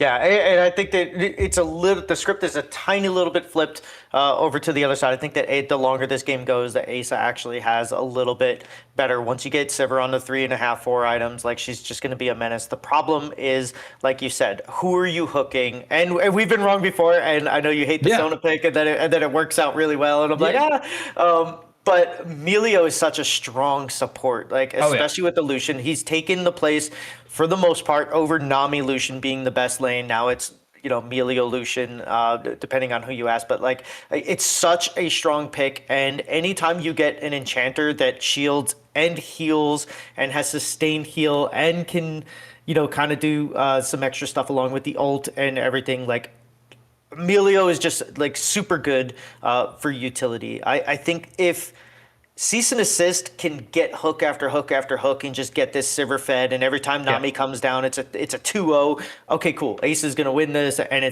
they're gonna run rough shot, and we're gonna look stupid. If for some reason you can't hook a Lucian that has, like, the mobility of an Ezreal, then, like, this is going to be bad for you. And I think that this is a huge gamble. It's a lot to put onto Cease and Assist's shoulders. But at the same time, you have Warlock on Alawi, who's an unkillable raid boss, hopefully by 22 minutes. You do have Neferi, who can get around and make a lot of plays. And between that and LeBlanc, you have 2 assassins this time with opposite damage profiles instead of the Jack Victor that you had last game. And I love this. They're going for something cheeky. I absolutely love this, and I actually kind of hope that it works out for them here. It might pay off. I don't mind hooking that bush Taylor Swift is in just as a check. Like, might as well. You throw it out while you're already late to lane, so who really cares? You're going to get the mana back on the way back. So that's not an issue. And it's just all benefit. Either they're not there, or they're there and you get the hook. So it might as well try. Regardless, going into this game, big words from D-Shot here now on this Melio, and they've got a lot to really focus on this lane because they are the hook target. Lucian effectively shouldn't be in that position, so if they can also match that positioning skill coming in from Resilient and D-Shot's as clean as that, then Ace are 100% out. Then they're not even getting into the door like you're mentioning with getting the Sivir fed through the Blitzcrank. Yeah, yes, but I think that that's kind of countered by the fact that you can just, as Emilio, you can sit back here a little bit, right? As they're actually getting pressure on this. Like, you're walking into a blitz. That's another problem with blitz, is like, once the hook is gone, if it misses and there's no E to follow up or any gap to close, like, you're literally just walking away, as a support. So I think that, D-Shot can actually just kind of sit back, maybe like half a space away from this Lucian, and still be just as effective as Blitzcrank is going to be having to stay parallel with their Sivir. So it's a big win for this Lucian Melio lane. I think that this was a great pickup, and response was actually the Blitzcrank if that was picked R3 like it shows. So I don't know how much stock we can put into that, but did that show? I didn't see that. Sorry, I was paying attention to the draft order at this point. I was just hoping to see everything. Yeah, so when it showed up, Blitzcrank was in the 3rd spot. Okay. Meaning that they are 3'd, I guess, because before they swapped it over. So here you go, throw a hook, you win. Yeah, throw the hook, you win. But excuse me. But do you want to find out the Lucian's in the bush at that level 3? Because they're going to ding over, finds a knock-up, hook going to also land on Rosalie, but look at this damage tray back on a Cease and his assist. You're alone. You've burned everything. Gray's trying to push as much as possible, and a little tease on the first blood as they're going to actually pick it up in the top lane. I think it's going to be the Alara, the person that you want, the person that you're going to need. We talked about that before, about Warlock having to get ahead and, as you said, farm a tier 3 while the team fight happens. And this is 2 games now where the Ignite was burnt early by Icarus, and then there wasn't a follow-up kill on it, except for this time. I mean, there was a follow-up kill, and it was Warlock here, as we're going to see here, as the Slice and Dice is going to come in. But right as that comes through, that is so much healing. And wow, just so much healing from the grasp and the tentacles. So it's a hard champion to kill. I love this from Cease and Assist. I love that they are just kind of going along here. They do get the pull. Do get the pull here. Solomon just kind of marked for death as of this moment. You're too squishy on this early game Syndra to really be able to not get hooked. To get hooked. Correction. You have to not get hooked. But I guess anticipation, understanding where the resets are, is kind of that next level difference between teams. And we saw Asce have really good macro in the early to mid game, and even in the mid game in game 1. So if they're able to carry it over, especially with the lead top lane now, much different than last game, if they're going to have a winning top side while being able to make these macro moves, it's just going to be so comfortable. It is, and this is also something that kind of plays into Ace's playbook that we talked about in the first game, but not this one. In the first game, MMS had Nautilus. You can punish the roams from Cease and Assist that we know they like to do. In this one, not so much. Melio and Lucian, if the Sivir walks away, there's not really much you're going to be able to do to kind of punish the roams, right? Because Sivir can just farm from under turret. So in that essence, I think the Blitzcrank is a very strong champion. I just think it could have been done with either Thresh or somebody else with a little bit more... who gives a little bit more agency to the team after they miss. I don't even know about Thresh. I think the Blitzcrank is fine. It's just in terms of the idea and his role in the team, I just think like a full different commit would have been fine. Like a Alistar ban Silas angle. In that sense, just to be able to offer yourself, not maybe into the Milio, but something along those lines. Even actually Leona could have been fine. Just something that's able to provide that front line that your Nefiri is wanting, provide that provide that reliability that you want on the engagers. You want the solar flare. Yeah, and that's something that Blitzcrank severely lacks, because it is a huge. Everybody knows it's coming, and I think that everybody is looking for that hook the entire time. As you're going to get flash for flash here. It's nicely timed by D-Shot. Yeah. Yeah, usually that skin lands. Yeah, I think that if he would have flashed the Q, he probably would have guaranteed it there, but Jack going in here in the mid lane. Yeah, but back to your point, it is something that everybody's looking at. Oh, never mind. Autumn Leaf is caught out in a little bit of no man's land. Jack has that first move, but the HP difference going to matter a little bit in terms of the motivation towards this play. They've still got Taylor Swift here farming. They moved Autumn Leaf back in there. Not quite sure what you're doing. You didn't track your own levels. Taylor Swift going to get to 6 in the public execution on Autumn Leaf, just dashing on forward. Can't quite close the distance, and the Tether is going to pick up the kill for Jack. My God, you couldn't break those chains. That was absolutely insane by Autumn Leaf, like in a bad way, and I guess in the end in a really good way, as they just completely just rage bait. I mean, that is 1000% rage bait, right? Like they should have had that play. You had the public execution.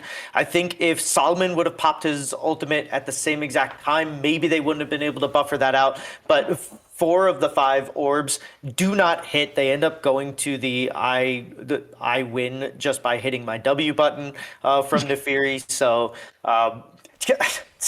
really good use of your champion and great play. And now Cease and Assist having to come back down to the bot lane just to kind of help Gray. I think that Gray's going to be in a very precarious position here where they're just They do their just no matter job what so they far. do. They're still alive. Only They down are, 20 and pick by up the call. call, yeah. That's just not too bad. it's just sad for an ADC because it's just going to delay. Yeah, this is the problem though. They're looking for more fights. Gray cannot match that damage. Resilient's gonna get that kill and able to get away from the hook as well to try and return it. Yeah, no mana to push this away, but now they need to get away from Jack on this roam, who is spotted out, is called as well on the way down. So Resilient just picking up one in the lane now. It's a problem. Yeah, and if they're going to be able to freeze this, you can even give up. You can even give up a little bit of your own CS and your own coffers filling just to be able to keep them from being able to do it. So you can just keep that wave on your side of the map the entire time, or your side of the lane the entire time. And there's not really anything that Ace is going to be able to do about it. But now we are going to see Taylor Swift going to get caught out on these grubs as the fight is about to ensue. But 3 versus 1 here right now. Hawk Warlock is so scary in these 1vx situations. If they can pop that ultimate on a 2 there, it's going to heal a ton. They're going to get it. Tentacles down. 1 heal. Public Execution flashed away. Another heal. Not able to get another slam, but the damage is done. Jack in the area. Icarus popped Dominus. Taylor Swift, no ultimate either. Jack is fishing. Can't get the kill. Nefurious bot side. I don't want to question it because they got the dragon, but I feel like if you're going to make a play, if your top laner is rotating like that, you got to call them off. Yeah, and I think that Jack was just a little bit behind on the mid lane prio. Otherwise, it would have been a 3v2, and I think they probably would have killed all three of them there, because that damage from Walk, they got a little bit too overzealous and got a little close. He got the clone with the Renekton inside the ult, and then also Taylor Swift was also inside there too on the Ambessa. So I think that that's probably part of the reason that I know that's part of the reason why that fight didn't go as easily or as great as here we go. Here we go. Resilient got hooked to the tower. Couldn't get away from that one. D-Shot's next getting ran down. Gray has the damage. The knockup from Cease and Desist will all but guarantee the kill for poor old D-Shot. Gonna fall over. One more boomerang. Able to get away. Still alive on the Milio. So just 1-1 on the play. Yeah, you had to pop a lot for that, but that's just something that should not happen. Resilient, like, you should not get hooked as the Lucian there. I think that in the grand scheme of things, it's better you get hooked than D-Shot, but you can't get hooked under tower like that. Like, that is something that you just cannot get hooked, period. Have happen. I gotta be so honest. Yeah, but I mean, the other people are playing the game too. They made playoffs as well. So like, Cease and Desist is good on Blitzcrank. I think last time that we did this, they played it and it worked out really well.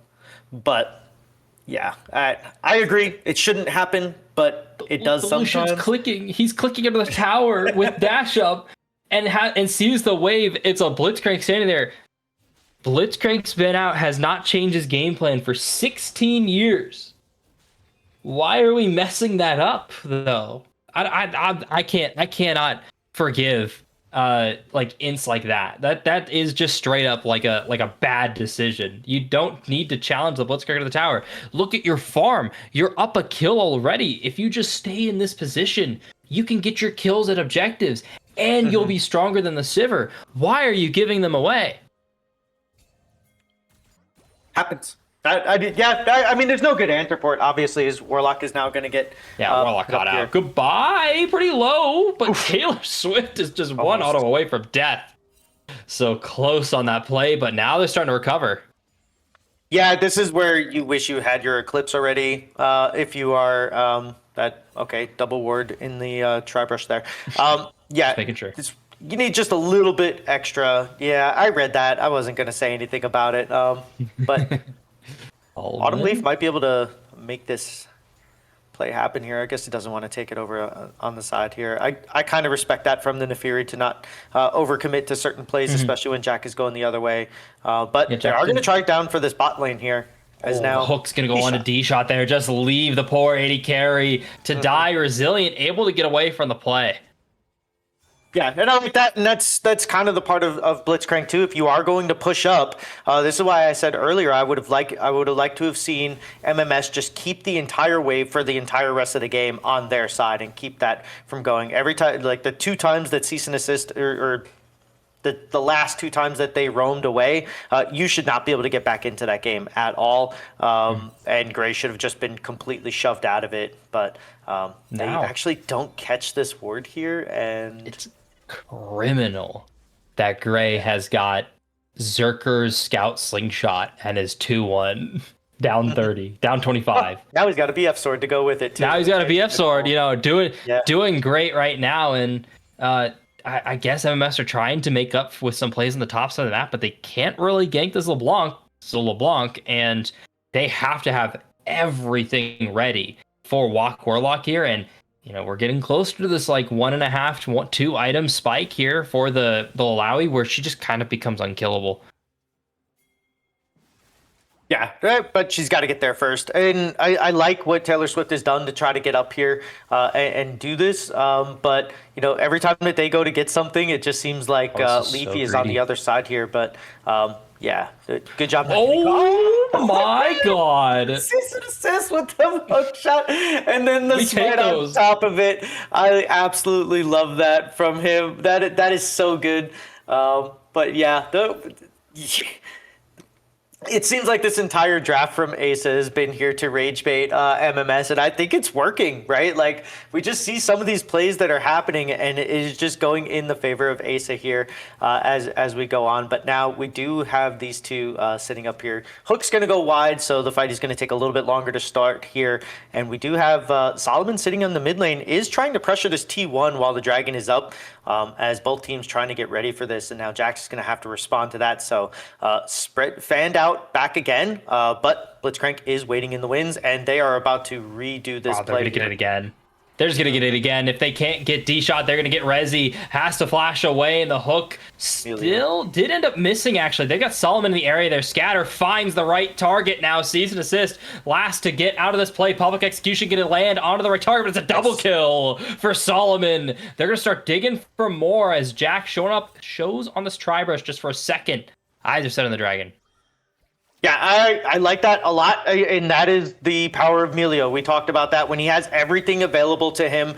You can get caught out and still get away and make the play look bad. And Solomon got down there before, used the teleport to get there before anybody could respond on Asa. But now Autumn Leaf and Jack over the wall. So is Jack.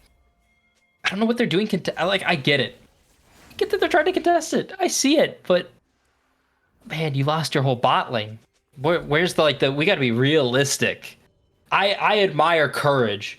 I admire optimism, but we got to sprinkle a little bit of realism in there. Not as much as the British use on their fries, but like an actual amount, We're going back to Scrandle again. Yeah, we are. Oh, oof. Cease and assist. I'm hungry. Is gonna miss that. I always say the oof. See, this is the problem here. When cease and assist goes away, Resilient You're alone. Gets to play with Gray. Yeah, there's my rhyme for the day. Mm-hmm. I'm still going. Quota met here. Icarus gonna get caught out by the tentacle there.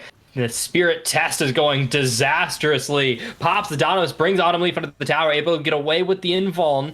Eyes are set back on to Walk Warlock here as they're running back to the tentacles. One more slam needed. Flash not able to get away from the auto tag. Taylor Swift on a killing spree. And this is bullying. The kickball's gonna go a little wide. Cease and finds hook to the tower. Knock up. Stun. Ultimate. Not quite enough to burst. So low. Almost disastrous mistake. Yeah. I mean.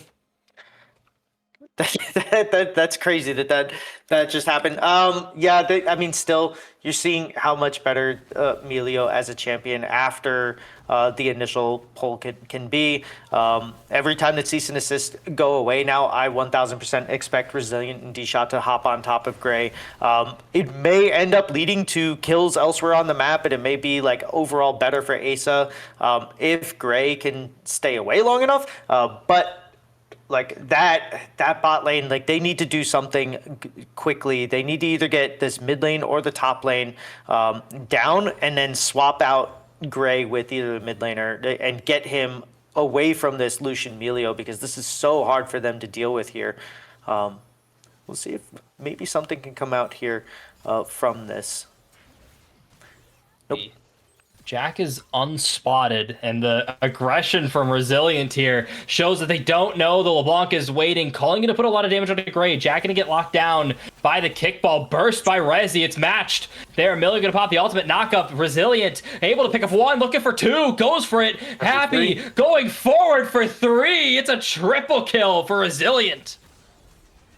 And that is the point in the game where Autumn Leaf also misses the hop over as well. This is not going well for the side of Asce. It kind of feels like they're just trying a little bit too hard to force plays to happen instead of just kind of doing what they did last game, where they actually played like a super clean like macro game so early on. Is Warlock now also just unlucky with where the clone ends up going in between tentacles, not there to be able to get everything, but it is getting a lot of like sustained damage on the back end here. But Taylor Swift is here, and this might be a double kill here if they could lock it down just for a couple seconds. Give Walk Wizard the time. Okay. That's surely here, as it's a shutdown picked up there by the Warlock. Yeah, and that's what you want to see right there. Is now D-Shot is getting caught out by Autumn Leaf, but he actually might be getting caught out by Resilient. Here's another soccer ball gonna be hitting up on here. Gray is coming around here, and it does look like they're going to try to make the play. Look to find it. Bait was made. Scatter was burned. Unleashed power. Oh, this is turning out disastrous here for Asce. Going a little too far forward. Resilient now too far forward as well. Chain's going to miss. Has the damage. Trying to burst down. They're going to get the clone. Able to get away from this play too. It's so criminal to get away from this. And Icarus might get the 1v1. The tentacles slammed down. Couldn't dodge that. It's two shutdowns on the same reset here for Warlock. It's again. They can't stop. Wow. MMS can't stop in between these objectives. They make such good plays at the objectives, at the big map decisions, but in between, they're so messy. Yeah, I was just about to say that Alawi's getting to that point now where they're going to be able to take on this Renekton and probably the Mbessa at the same time every time now, and they're going to have to figure out something to do with that. And then Resilient and D-Shot, they go for the same play, and I always like to say that like the process is the process. Stick to the process, even if the results don't show you what you wanted at that time. But that was just kind of a very unfortunate timing for Cease and Assist to show up. It gets the ult off, gets just enough burst damage to stop Resilient from killing Gray again. So a little bit of breathing room now for Asce. I don't entirely hate the play of them trying to get that, but here we go. Here we go, and it's Icarus going on 4. Did pop that dominance here. They're going to find a 2-stun with the Scatter of the Week. Cease and Assist first to fall, and there's no fall quite yet. Warlock finally in the area. Does have the Leap of Faith. If they can establish a couple of these tentacles beforehand, this Alawi could be strong, but they're not going to use the shield from the teleport. Space given to MMS alongside the dragon. Yeah, I get not pulling the trigger on that, but at the same time, I think if they did, they probably will get something good just because of how strong Alawi is at this moment. You do have the Black Cleaver finished up, so that's a lot of armor shred along with the Nefiri to follow up, but these fights have not been going the way of Autumn as of late, so I think after like the first couple of fights in the bot lane, maybe you're getting a little wary and you're not trying to force something that isn't there. I do think that they still have strong scaling into the late game, especially if Cease and Assist can keep getting these decent hooks in when they have been, but I don't hate them not pulling that, but also, like you said, you had the teleport, you have the enhanced teleport because you took it as your summoner, and now you just kind of wasted that. You lost the dragon, you lost the tier 1 in the bot lane. They are looking for an extended fight here in the bot lane against the Syndra, but nothing to find there, and now it's just kind of nay-ramming it for the moment.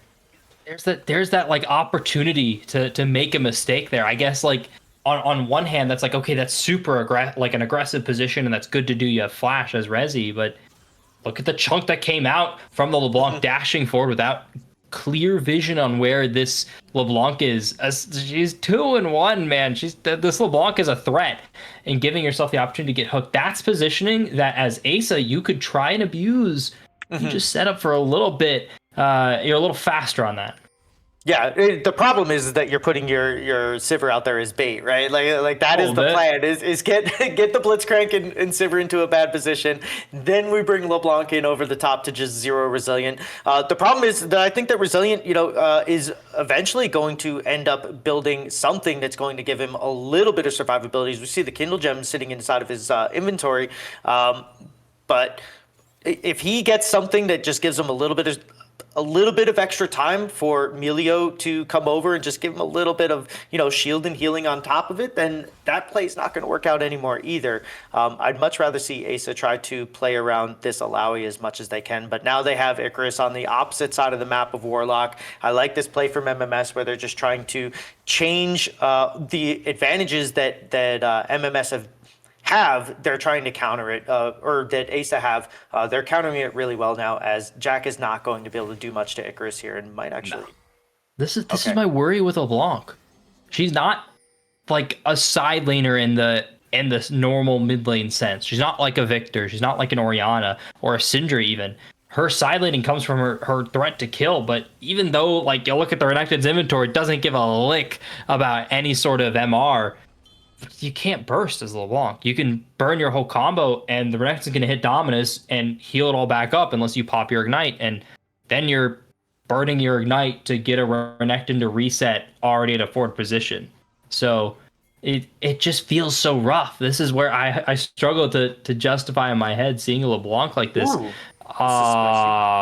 yes, that's a nice way to put it, and it might work if they don't show it too hard. Autumn Leaf definitely can't solo this.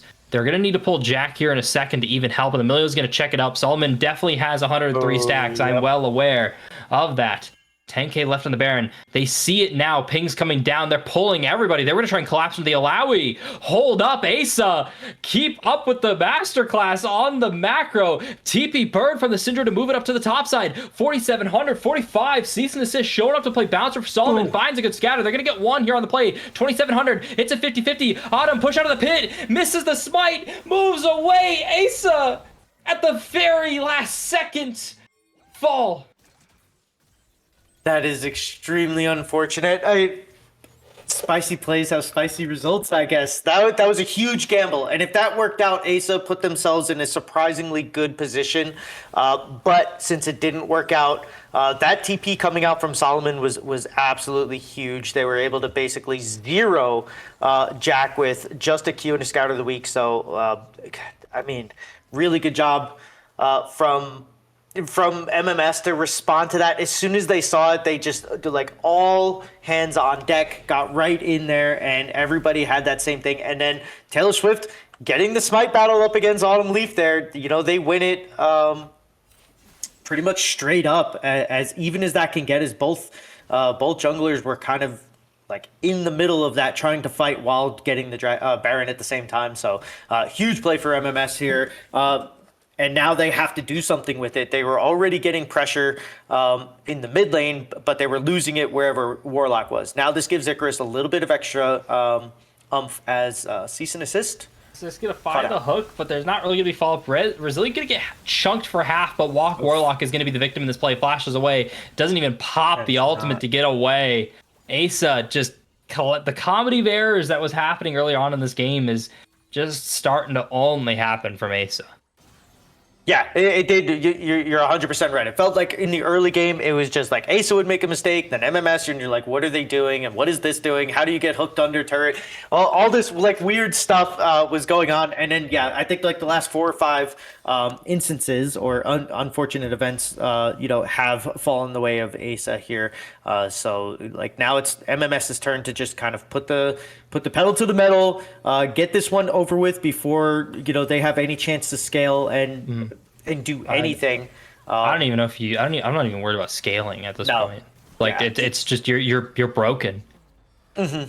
You're broken from a Baron play like that. Even Season Assist is gonna find another hook onto Resilient. They get the play, but Solomon almost dying there too. They've got Autumn Leaf in the top side, so Asce not broken yet in terms of looking throughout the game. That's crazy that reset kicks on through. I know it's the last quarter second, but now Autumn Leaf didn't quite get the memo that their the resets have But come through. everybody's backing. So I think everybody's backing. I think at this point Get the you're just tower. saying, okay, cool. I'm just gonna get this tower here. Yeah, Oh, you're do gonna get the ult tower for that, but cooked. Goodbye, Autumn Leaf.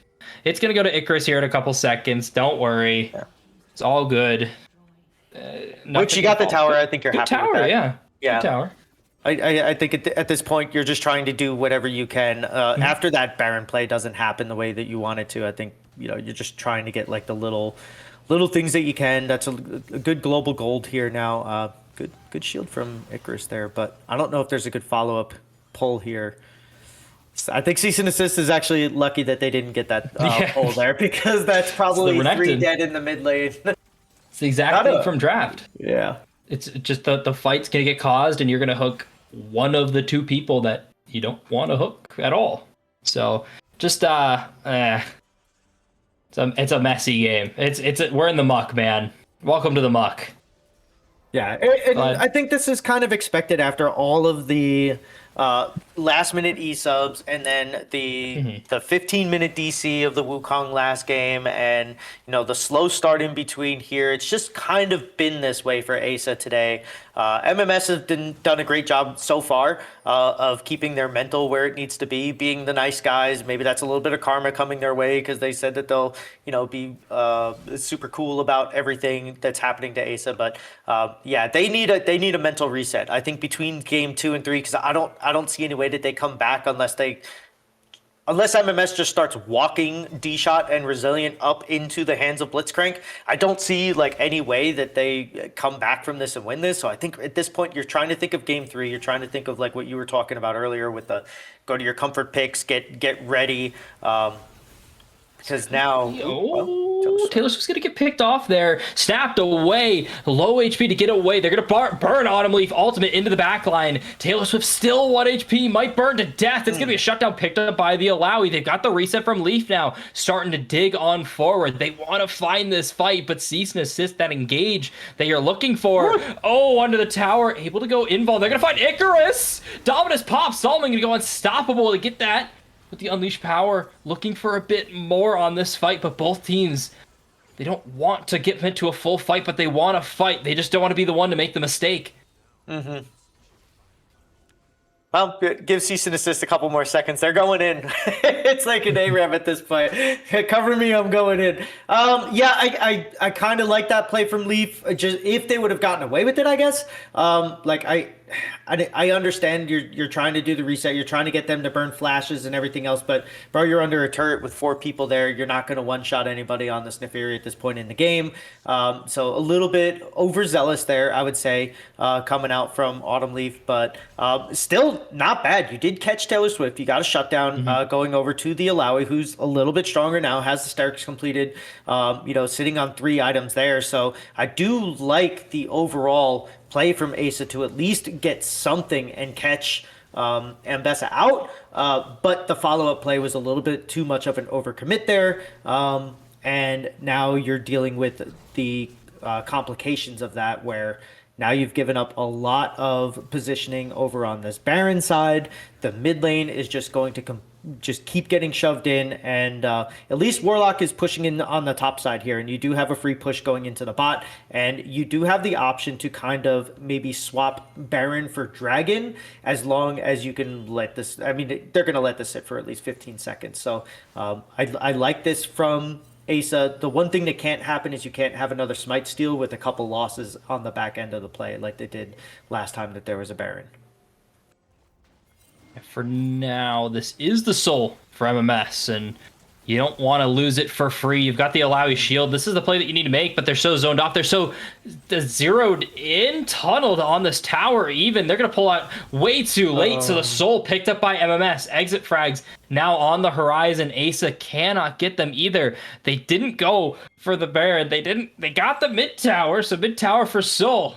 How is that worth? I think they can still get the Baron on at the tail end of this play. The problem is Solomon with the just perfect time Zonias ended up making it so that Cease and Assist and Jack couldn't follow up and do anything. But now the teleport's coming in, and this is about to be a 5v5, and Icarus is going to get chunked out before it too. Test of Faith picked up. Uh-oh. So far, Scatter gonna go into Gray. Walk Warlock has to get away. Doesn't have the ability to really sustain in the way they want to. They weren't able to set up the tentacles exactly in the right spots. They still have ultimate, no TP to get back though. It's quite difficult. Icarus gonna get pulled out. Does have Dominus, able to get out. Was gonna be worried about the Sterix stacking in that moment, and wasn't as big of a shield as you're expecting. But now they're able to zone away Walk Warlock. Now they're cutting off the options for Asce here, and the Test of Spirit gonna go wide from this Alawi. So the wave clear and the poke not as good as they want. No, but you did end up stopping the Baron. That was a great pull from Cease and Assist, even though you pulled the Icarus. But now his Dominus is down. I don't think that... Yeah, D-Shot ended up having to use their ultimate as well for the extra healing. Another hook. Leaf is going to find the Renekton in the top side. There's a little extra poke there for free, honestly, from Autumn. So it's continuing to push on forward. Asce keep winning on these little short trades, but they're not transitioning to anything because they're just so far behind. Yeah, and the problem too with this is that every hook that Cease and Assist lands, Resilient caught out a little bit there, but not going to. Is like in that last hook that he just pulled out onto Solomon. Yeah, that's a priority target. That's who you want. But there was no follow up. There was nobody that could really do anything after he pulled him in. Gray too far away. Jack was a little bit too far over on the other side of the wall. So if you are going to get these hooks, they need to capitalize on these, because otherwise you're just pulling and pulling. But I did like, Autumn Leaf sitting over in the top side of that jungle, getting Icarus down. Icarus is going to have Dominus back up now. They have a full complement of their summoners as well. So this is going to basically be as full of 5v5 as you can get, with the exception of Walk Warlock and Gray not having summoners. But for the side of MMS, the only thing that you're missing right now is D-Shot's heal. So with the way that this has been going, I'd say it's probably going to go the way of MMS for the team fight, but it all is going to, once again, hinge on whether Cease and Assist can get a priority target hooked and whether they can have any follow-up after the fact. Well, priority target seems to be Icarus. That's Jack's full combo on there. Does have Mimic again. I'm looking for more creativity from this LeBlanc. I'm looking to try them to find a side angle and try and burst. Screw even like getting Resilient. D-Shot, getting poke onto Taylor Swift works too, and a side, but it's so hard at this point in the game, and the LeBlanc is still only 2 items too. 2.5. It's a very close on the Shadow Flame, which is going to be a big buy from the LeBlanc, but you need to get to farming. You need to get that gold. It's just so hard. So hard at this point in the game. It is. The only person that they can really send out is Warlock, and that's when their teleport is up, right? So like if you send LeBlanc into the bot lane, this Baron is going to be 1,000% going over to at least MMS, or if not a 50-50, which they won the first one, but now they're starting it up. Yep, they're starting it up now, and I guess we'll see. TP gonna get burned. Called off MMS. They got what they wanted. Whoa, please tell me that was a TP from bot lane, right? And I just looked at the right time. Okay. Yeah. It was. Okay. We're okay. I thought that was a TP from mid. I was about to get mad there. Jack going on forward, trying to find Taylor, so trying to find some sort of poke, and the chain gonna go wide. Recall back, not up again. So just gonna walk away. They're still getting a lot of pressure. Yeah, they're still getting a lot of pressure in position on all of these plays, which is kind of crazy because I feel like MMS is so far ahead. I know it's we're at 63k now, so I know it's not huge. Oh, Gray gets calling. Resilient gonna flash on forward. It's a kill, all things considered. Oh, no. If you could close the distance. Not able to do it. D-Shot, you walked a little bit away. That's not a concern with them at all. That was such a far play, but it's so close. Flash burn though from the Lucian. Oh, that's what I'm talking about. Yeah, that's a flash for the heal of Gray, which, okay, sure, but I think that the flash is way more important. Now, if you get picked off and you get hit up during your little shuffle, that you're just kind of screwed, right? That's it. Blitzcrank hook onto Resilient might end the game here. So they have to be extremely careful not to overcommit to anything. And now they have to try to buy as much time as they can, because the flashless Lucian is a very, very priority passive target champion right now. Yeah. You become a passive AD carry. you're not able to be aggressive like you'd want to. Is really what I think about when I'm looking to Lucians. And big thing too here is they've got the Alawi setting up the tentacles through mid lane. So MMS, you have to force through mid. You have to try and make the enemy team decide: do you want to hit Elder? Do you want to watch us end the game? And that's what they bought from being able to farm earlier. So eyes are on to cease and assist here. If they can find the hook, if they could drag someone in to the space. Could it be possible? Breaths held. Taylor Swift getting close. D-shot next. They're going to pick it up onto Icarus. Locked down. If they can get the ultimate off. But the scatter through the entirety of Asa is going to be what they're looking for. MMS cutting through the rest of Asa. It's been close. It's been a great game from them so far. Walk Warlock trying to will the game forward. Not able to do it. It's Solomon on a signature. Picking it up again. Autumn Leaf doing what they can. But still, ace for MMS. It's 2-0.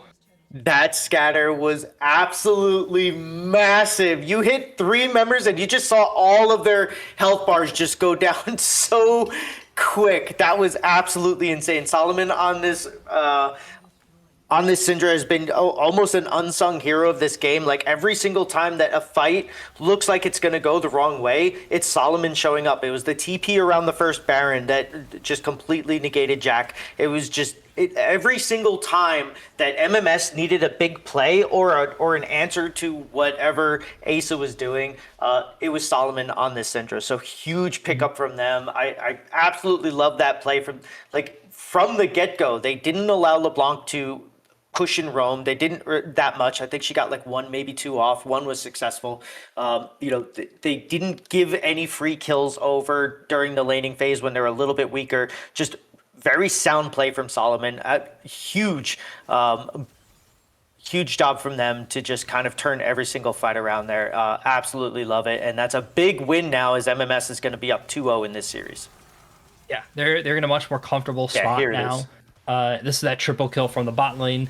Jack just not quite having the damage at this moment. And you're really relying on your Blanc on these kind of roams to have that burst. And it's just turned on its head.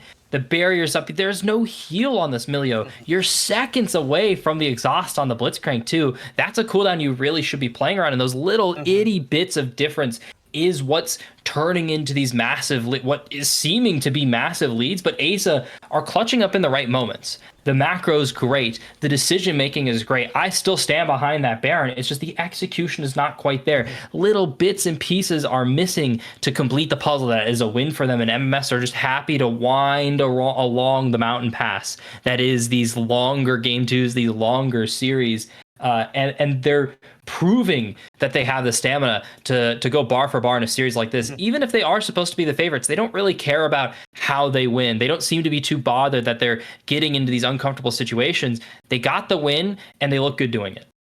Yeah, they definitely did, and I agree with you too. I think that if during that Baron play where you get the teleport out of Solomon, if Jack doesn't get caught out by the Scout of the Week along with cease and assist, and you win that smite, and then maybe you give up your jungler for a free for basically Baron, like yeah, you win that, and then you can pressure on. So I think you're right. I think that the ballsy decision making that they have, and the fact that they're willing to press a button and go all on the same. Thought process and execution, I think is wonderful for Mesa. The problem is, like you said, their execution and their in between the plays, which MMS were messing up a little bit as well. No, it is actually a best of 5. So and we're going to be getting into potentially best of. Yeah, it could be a best of 3 if MMS wins this because it'll be over in 3.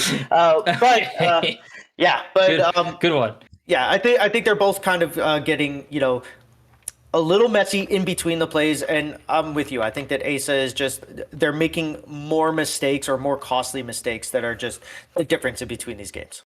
Yeah. Let's see what Asa can do to try and short these mistakes, or MMS just close it down in 3 and end the night for us here. Everybody, don't go anywhere. We'll be back with Game 3.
No Stinger. Hello, everybody. Stinger, Is that the draft?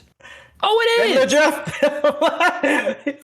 This sheet is just broken. Alright. Welcome back. Okay. Welcome back, everybody. My producer is currently crashing out. Our sheet that we use for production is just not working tonight. So unfortunately, the draft is here, everybody. And as you can see, MMS at match point here, 2-0 up. And I was told there were some interesting picks going on, and I agree. Yeah. For one, Viego and Zach got banned. They also got picked up by Warlock and Leaf there. So Yorick and Pantheon also banned, picked up by Swift and Icarus. Okay, so this has just been a production S show for a little bit. Nothing is working. Poor Romeo is working in the background to fix this. Yeah, I mean, Asce finally they don't ban the Ezreal this time because they get to pick it. So you do get your Ezreal or Leona. I know that you were talking about like getting into comfort in between games 1 and 2. We were actually talking off screen about this. He's like, oh yeah, if you want to go Ezreal Leona, just do it. Like whatever, just because we want to get everything we get. So I mean, that's showing up. It's showing up into a Caitlyn karma, and if D-Shot and Resilient keep playing the way that they have been, this is going to be a tall task for Cease and Assist. I love putting Cease and Assist onto a Leona. I think it's a great engaged champ. It's as close as you can get to point and click CC without it being just with the amount of things you can throw. The Viego paired up with an Orianna in the mid lane, I think is just about as, I mean, this is to me as even as a draft as you can kind of get. I think the biggest wild card factor here is going to be, can Zach not E in and then get caught, like overextend, with the Yorick? Is he going to be able to sustain long enough once an Avarice Blade is picked up?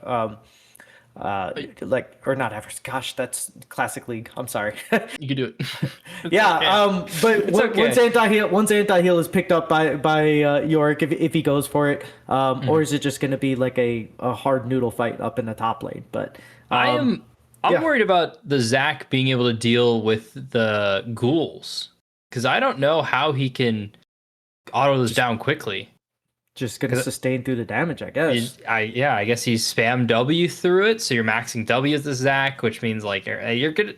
The Zach is kind of designed here to absorb a lot of pressure and cheese out a kill for the Viego, which is perfectly fine, and honestly, like not a game plan you can go to, especially from what we've been seeing in this series.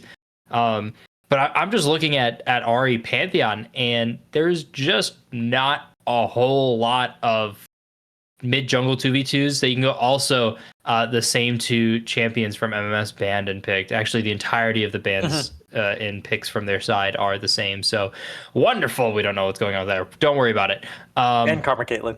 And Karma Caitlyn, yeah, the entire. Like the entire, yeah. It's their entire picks in that order. So that's the order that they picked it in by the looks of it. And regardless, the Pantheon just has global pressure. You're dealing with Grand Starfall 24/7 essentially as Asce, and you have so many lanes that can be threatened by this Pantheon.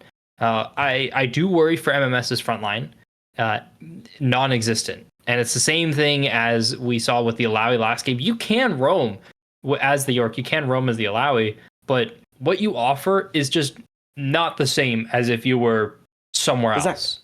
The Zach is just going to be so much better in the team fights. So I want to give the edge there, especially looking at as a ball delivery, you've got the Leona as well. So your dive has someone with it, and you have Ezreal to poke before a fight. So like through the door, Ace has got something going on, but I don't know. MMS have just been kind of out competing in terms of just the micro competition. They've been finding a lot better, a lot more gold on these plays effectively. So it's hard to doubt them. They're also up 2-0, so it's my side of the debate of, are you a team that wants to play up 2-0 or down 2-0? I always like to be of course I like to be the 2-0 team, but there are people that feel more comfortable in that 0-2. Let's see if Asce can do that. Yeah, I think it's the whole, you're playing with house money, right? Like if you're the Vegas betting favorite and you are supposed to win, you're the top seed, like all the pressure is on you. It's up to you to make sure that you have that mantle. As D-Shot's taking a couple of cues from the Ezreal here to start this one off. You don't I know Karma's a very safe laner, but you don't want to start that far down. But yeah, it's the old house money rule thing where you just rather be behind and have people write you off, because then it's a lot easier and the momentum can swing your way in a much more grandiose style than if you're just, you're supposed to win and you do win. So I kind of agree with that sentiment. I kind of like also being like the O2 team sometimes, but that's only after the fact that I came back, right? Like nobody wants to be the O2 team that ends up 0-3 and then says, well, we got our butts kicked here. Yeah. Like I'd say the worst part about this series as Asce is if you're 3-0'd, you get to have, I feel like you kind of have like a bad out of like our jungler was DCing and so on, and it's like that's such a negative way to look at a series. So I hope they can keep this competitive, because these 3 games have been competitive. Oh, yeah. Regardless of the result, these have been very close games up until like the pivotal moment. Then it swings, which is like, oh well, that's League of Legends. There are games where it's just stomps entirety. There are games where it's a complete just 180. And one team just keeps throwing the games for a 3-0. But this is not the case. They are going blow for blow all the way to the finish line, and it's usually a soul fight. It's usually something else that is keeping the game going. I will say this: the first 2 games that came out before I get into this point here, yes, you are right. They were both very close. I think last game, the biggest gold lead that we had up until the last fight in the end was like 3.5K gold. First game wasn't much different, but I will say that whichever top laner has taken Ignite has won the game, and Walk Warlock has taken Ignite this game, and Icarus swapped over to Teleport. So that could be telling of what is about to happen in this game, potentially. But yeah, anyways, that's it. That's all we get. I like my Karma's aggressive. Yes. Stepping on up, using Inspire. I like Solomon landing charms like that to get the trade onto Jack, who wants to keep that passive stacked up here from the Orianna, but can't quite do that. You don't have the luxury, as Cease and Assist just going to walk straight into that snap trap. Autumn Leaf showing up mid lane, has the flash, but just needs to not get hit by the charm. Of course, that didn't happen, so moving on through the play, it's just going to die. Yeah, but I think that's probably better. I think that if you do go around that and you get hit up by the Pantheon, Taylor Swift might get this as... Icarus is just getting cooked, or is just cooking the Zac in the top lane there. Did those 2 just instantly die?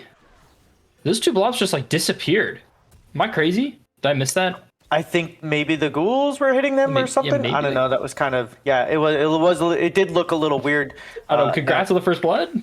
Yeah. Yay. That was a weird first blood as well. I thought that Walk Warlock was in good position until they weren't.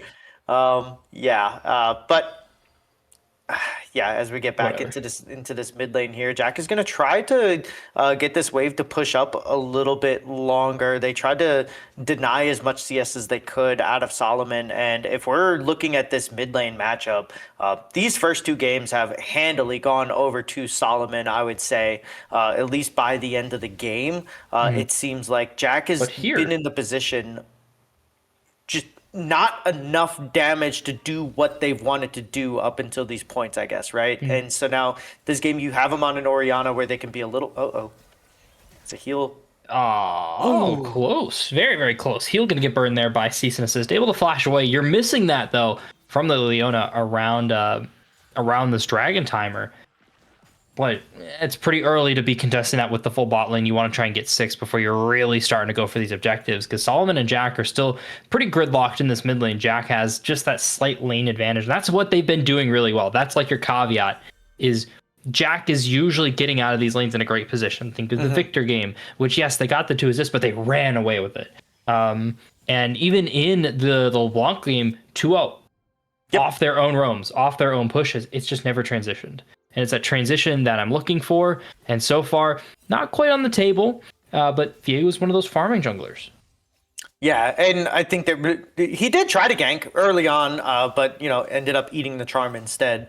As Gray and Resilient are going to pass back a little bit back and forth here now, and it does look like MMS is actually going to try to get the first prio onto the dragon here as well. Ooh. Warlock gets a free kill up in the top lane. I think that Yorick had to have taken a turret shot or two here. I don't think Warlock gets that for free. As also. Executioner's Calling, by the way, not Avarice Blade, is the anti-heal item that they have here. So yeah, just brought him in. Nice. Okay, that was insane play by the Zac to get the tendons to just pull him inside of that turret range where he just took 2 turret shots and an ignite, and that's sometimes all you can do. As Jack is on the wrong side of things here, potentially, but. No one's close by, though. No one can really abuse it. The big issue is you're not going to get Dragon, but I'm not expecting the team against Kate Karma to have priority over bot side objectives. So this is not unanticipated. This is not unaccounted for. Walk Warlock, though, even with that kill, is in their own little hell, own little circle of it at 25 farm at 7 minutes and getting just demolished by Icarus in terms of the farm. So yes, they got the kill off the back of an Icarus mistake, and maybe they can keep creating those situations, but farm needs to appear some way. You can only get XP for so long before the gold difference is going to really matter. Yeah, it definitely is. And the other thing, too, is that, yes, the E is going to be magic damage coming from the Yorick, but the follow-up jumps are actually AD, and Gray is going to get caught out here. Okay, sing the song, look for it. They're going to pop the ace in the hole, get cease and assist pretty low. Tower tanked up, 1 shot. It's now done charge. Tails with flash on the tower, able to pick it up, walks into the stun, but it's D-Shot tanking. Cease and assist for 1 on the trade. It's 80 carry for 80 carry. And if you're Asa, then you're taking that like the 10 out of 10, right? Like you want that every single time. Is you actually do get an extra blob from hitting the baby cage there. I didn't know that. I don't see Zac in New York very often, so that's a neat little interaction there. That you could. I guess he's not building Thornmail, but I was going to say you could kind of bypass the anti-heal, but I guess not if he's hitting that. So I think if you're Asa, you're taking that 10 out of 10 because you want to get something for your troubles. The problem is that the kill went over to the Leona, and on the Kate Karma side, it went over to the Caitlyn. So now you have the Hex Optics finished up by the Caitlyn. They have a full item up against a Phage and a Tear. I think at this point you're going to start to see Cease and Assist probably start to roam and try to make some plays elsewhere. I don't think that they're going to be able to contest this bot lane at all as Resilient. You see just 2 autos coming out, not even crits.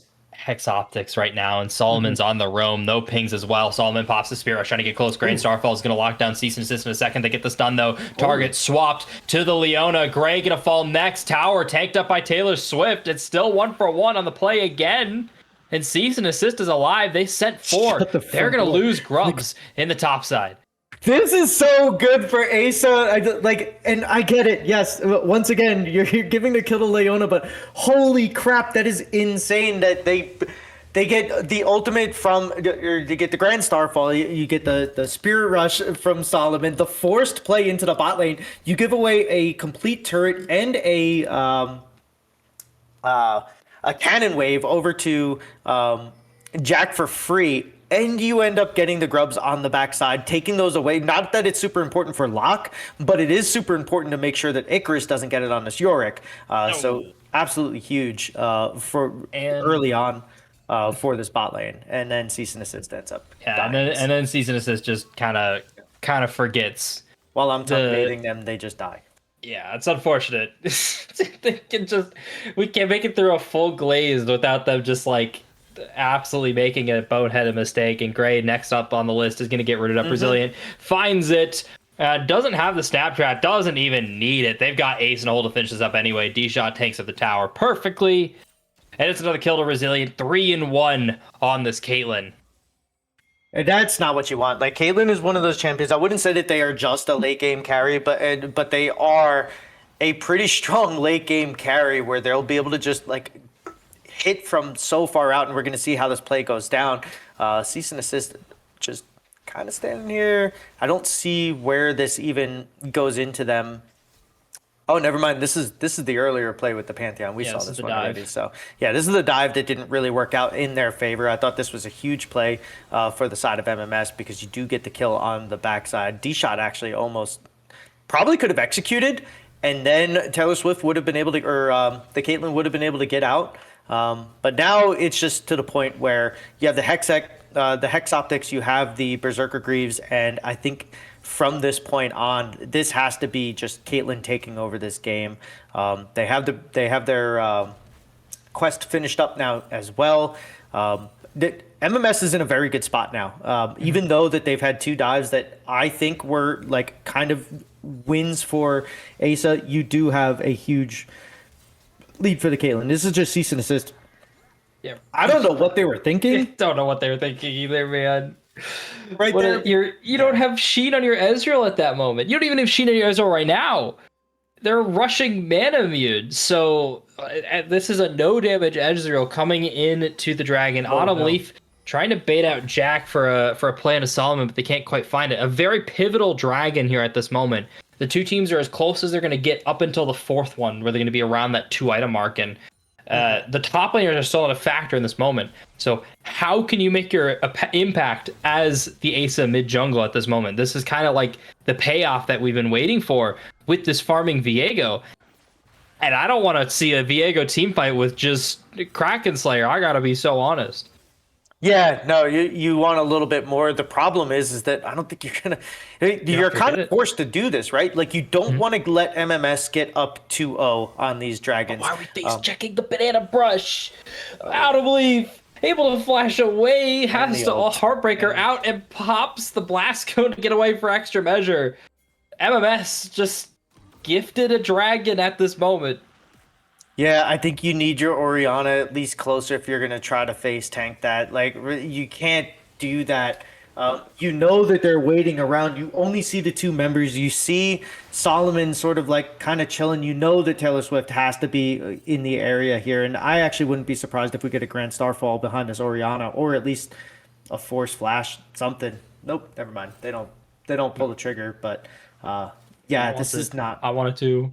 Yeah, just screw it. Go for the farm, man. If you could dodge everything, I guess it works. You're gonna regen on the Zac. That's the point. You get able to get closer, but doesn't quite swap the aggro over. Now Maiden claimed. Maiden. Yeah. Yeah, you got his wife. W.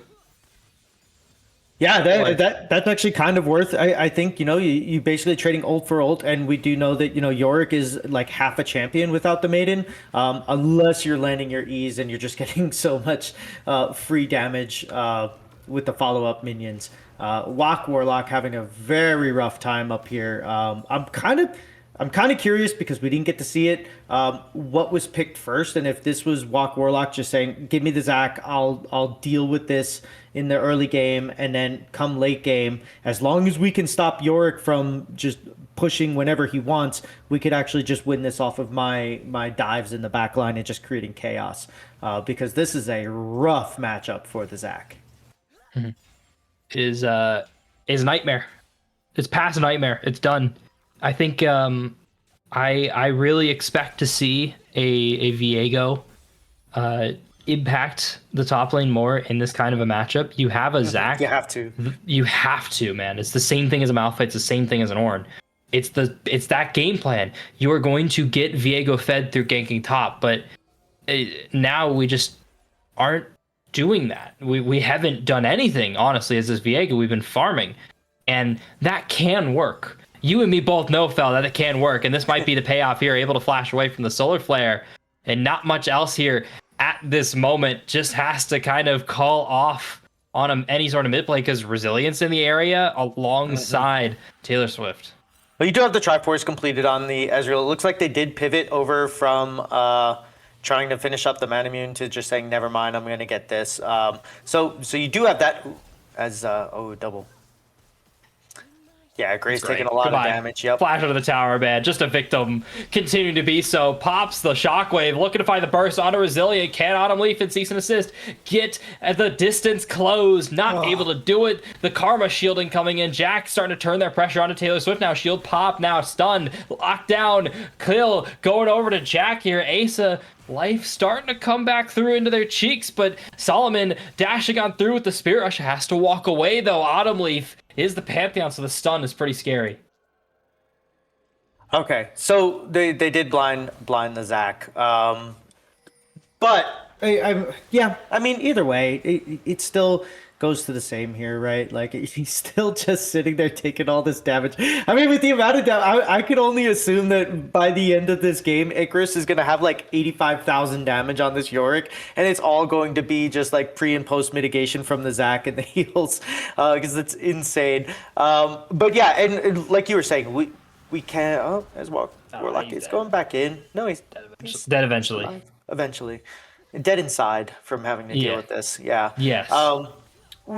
We have seen, we do know that power farming the jungle works, but you can't power farm the jungle and power farm and then only be up by like 7 CS, because that's what that was before that last play, right? So yes, it can work when you have a Viego just super farming, but you have to have a lead. You have to be, when Pantheon is on the bot side, you need to be taking his top camps. You need to be like a Karthus, where you're just going through and you are just getting to that late game as fast as you can, because the problem with power farming jungling sometimes is that it lays for your team, which you have a losing lane in the top lane, a losing lane in the bot lane, and then a skill / middle matchup in the mid lane. You need to be way ahead of this Pantheon, and Viego unfortunately is not. But we'll see. It does look like they're trying to set up a play here in the mid lane.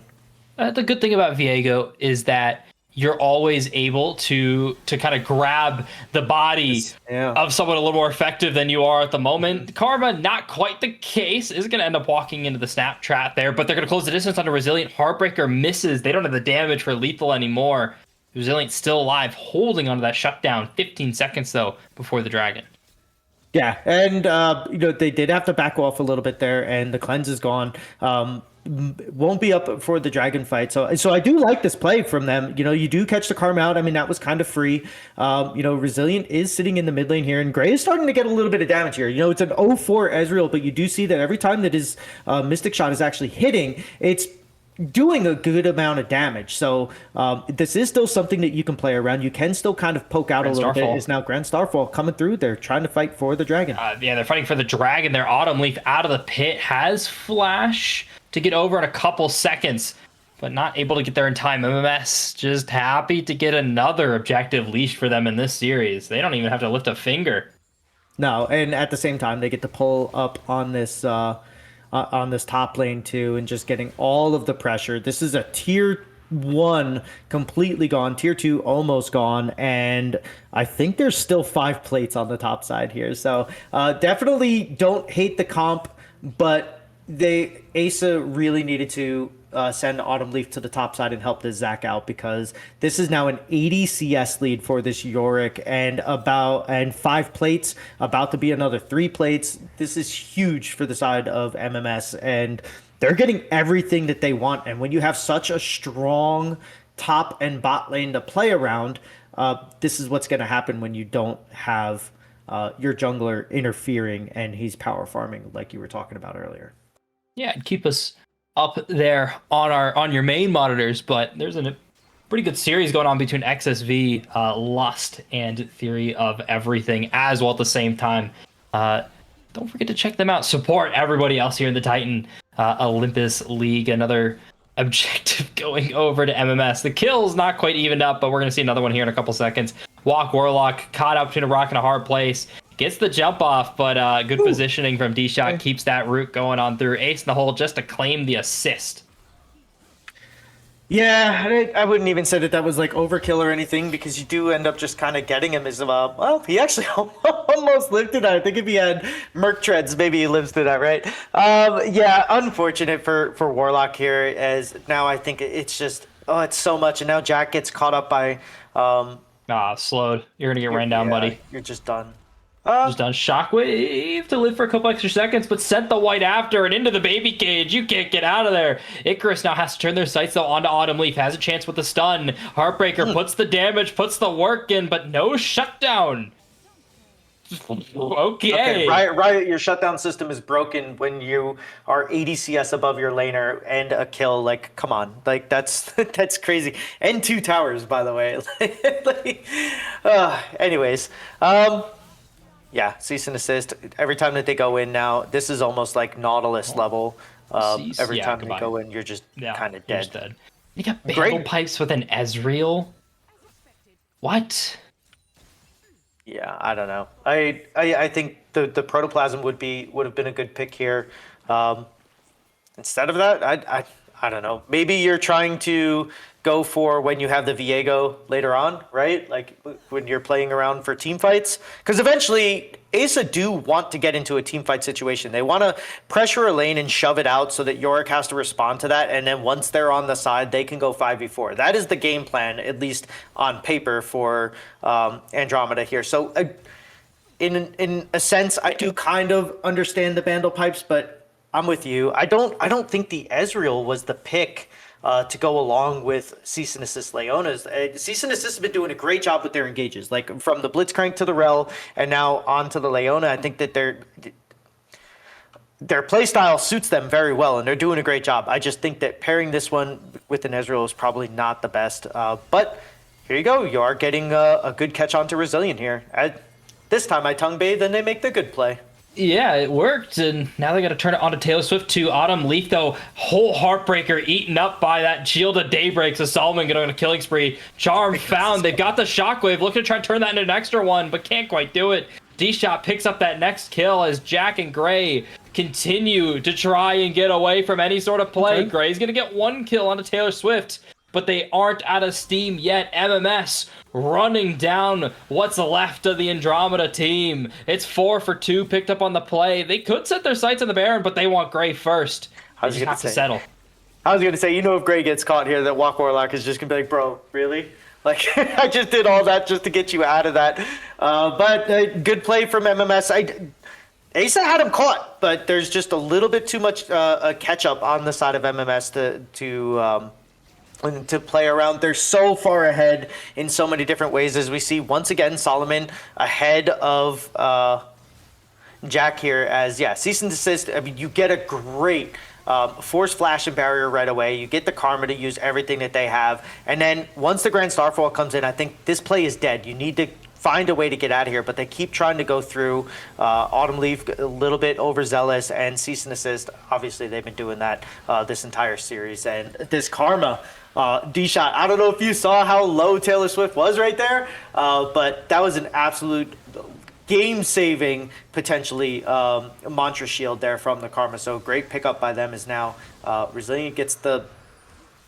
How that ace in the hole goes through, I don't know, and Cease and Assist picks up the Dragon on the backside of that, but still, a lost fight after losing the Baron, and I don't know if there's 5 minutes left in this game, because I think that MMS have the potential to close this one out right here.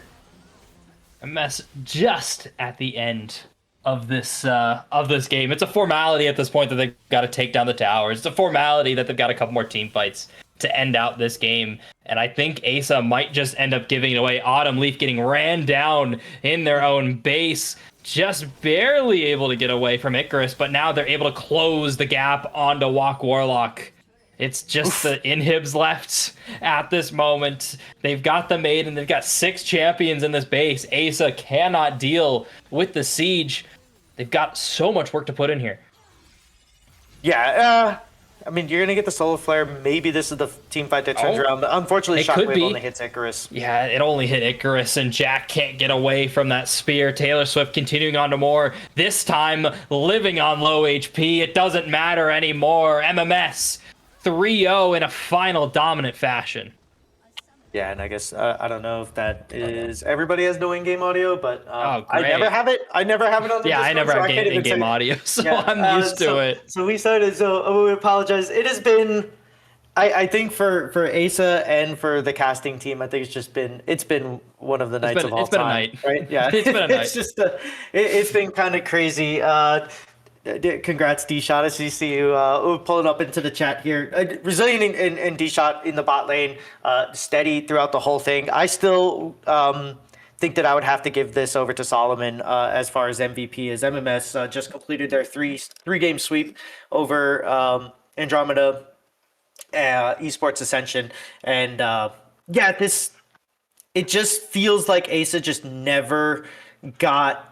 Every time that they made something good happen and they made a good quick decision and it seemed like the right thing to do, or at least the desperate right thing to do, or whatever, it just seems like it never went their way. Like it was just like too little, too late, or just bad decisions after the fact. But hats off to them for keeping themselves into this and getting into the playoffs and stuff. But they just ran into, as you were saying before the cast even began, or before the first game even began, MMS has just been on a tear. They've been on an absolute tear. They've just been winning and dominating teams, and they showed today why. All the excuses are out there, with having to find an E-sub and Leafs DCing in game one, but I don't think they were winning game one anyways. And outside of that, they were just all over the place.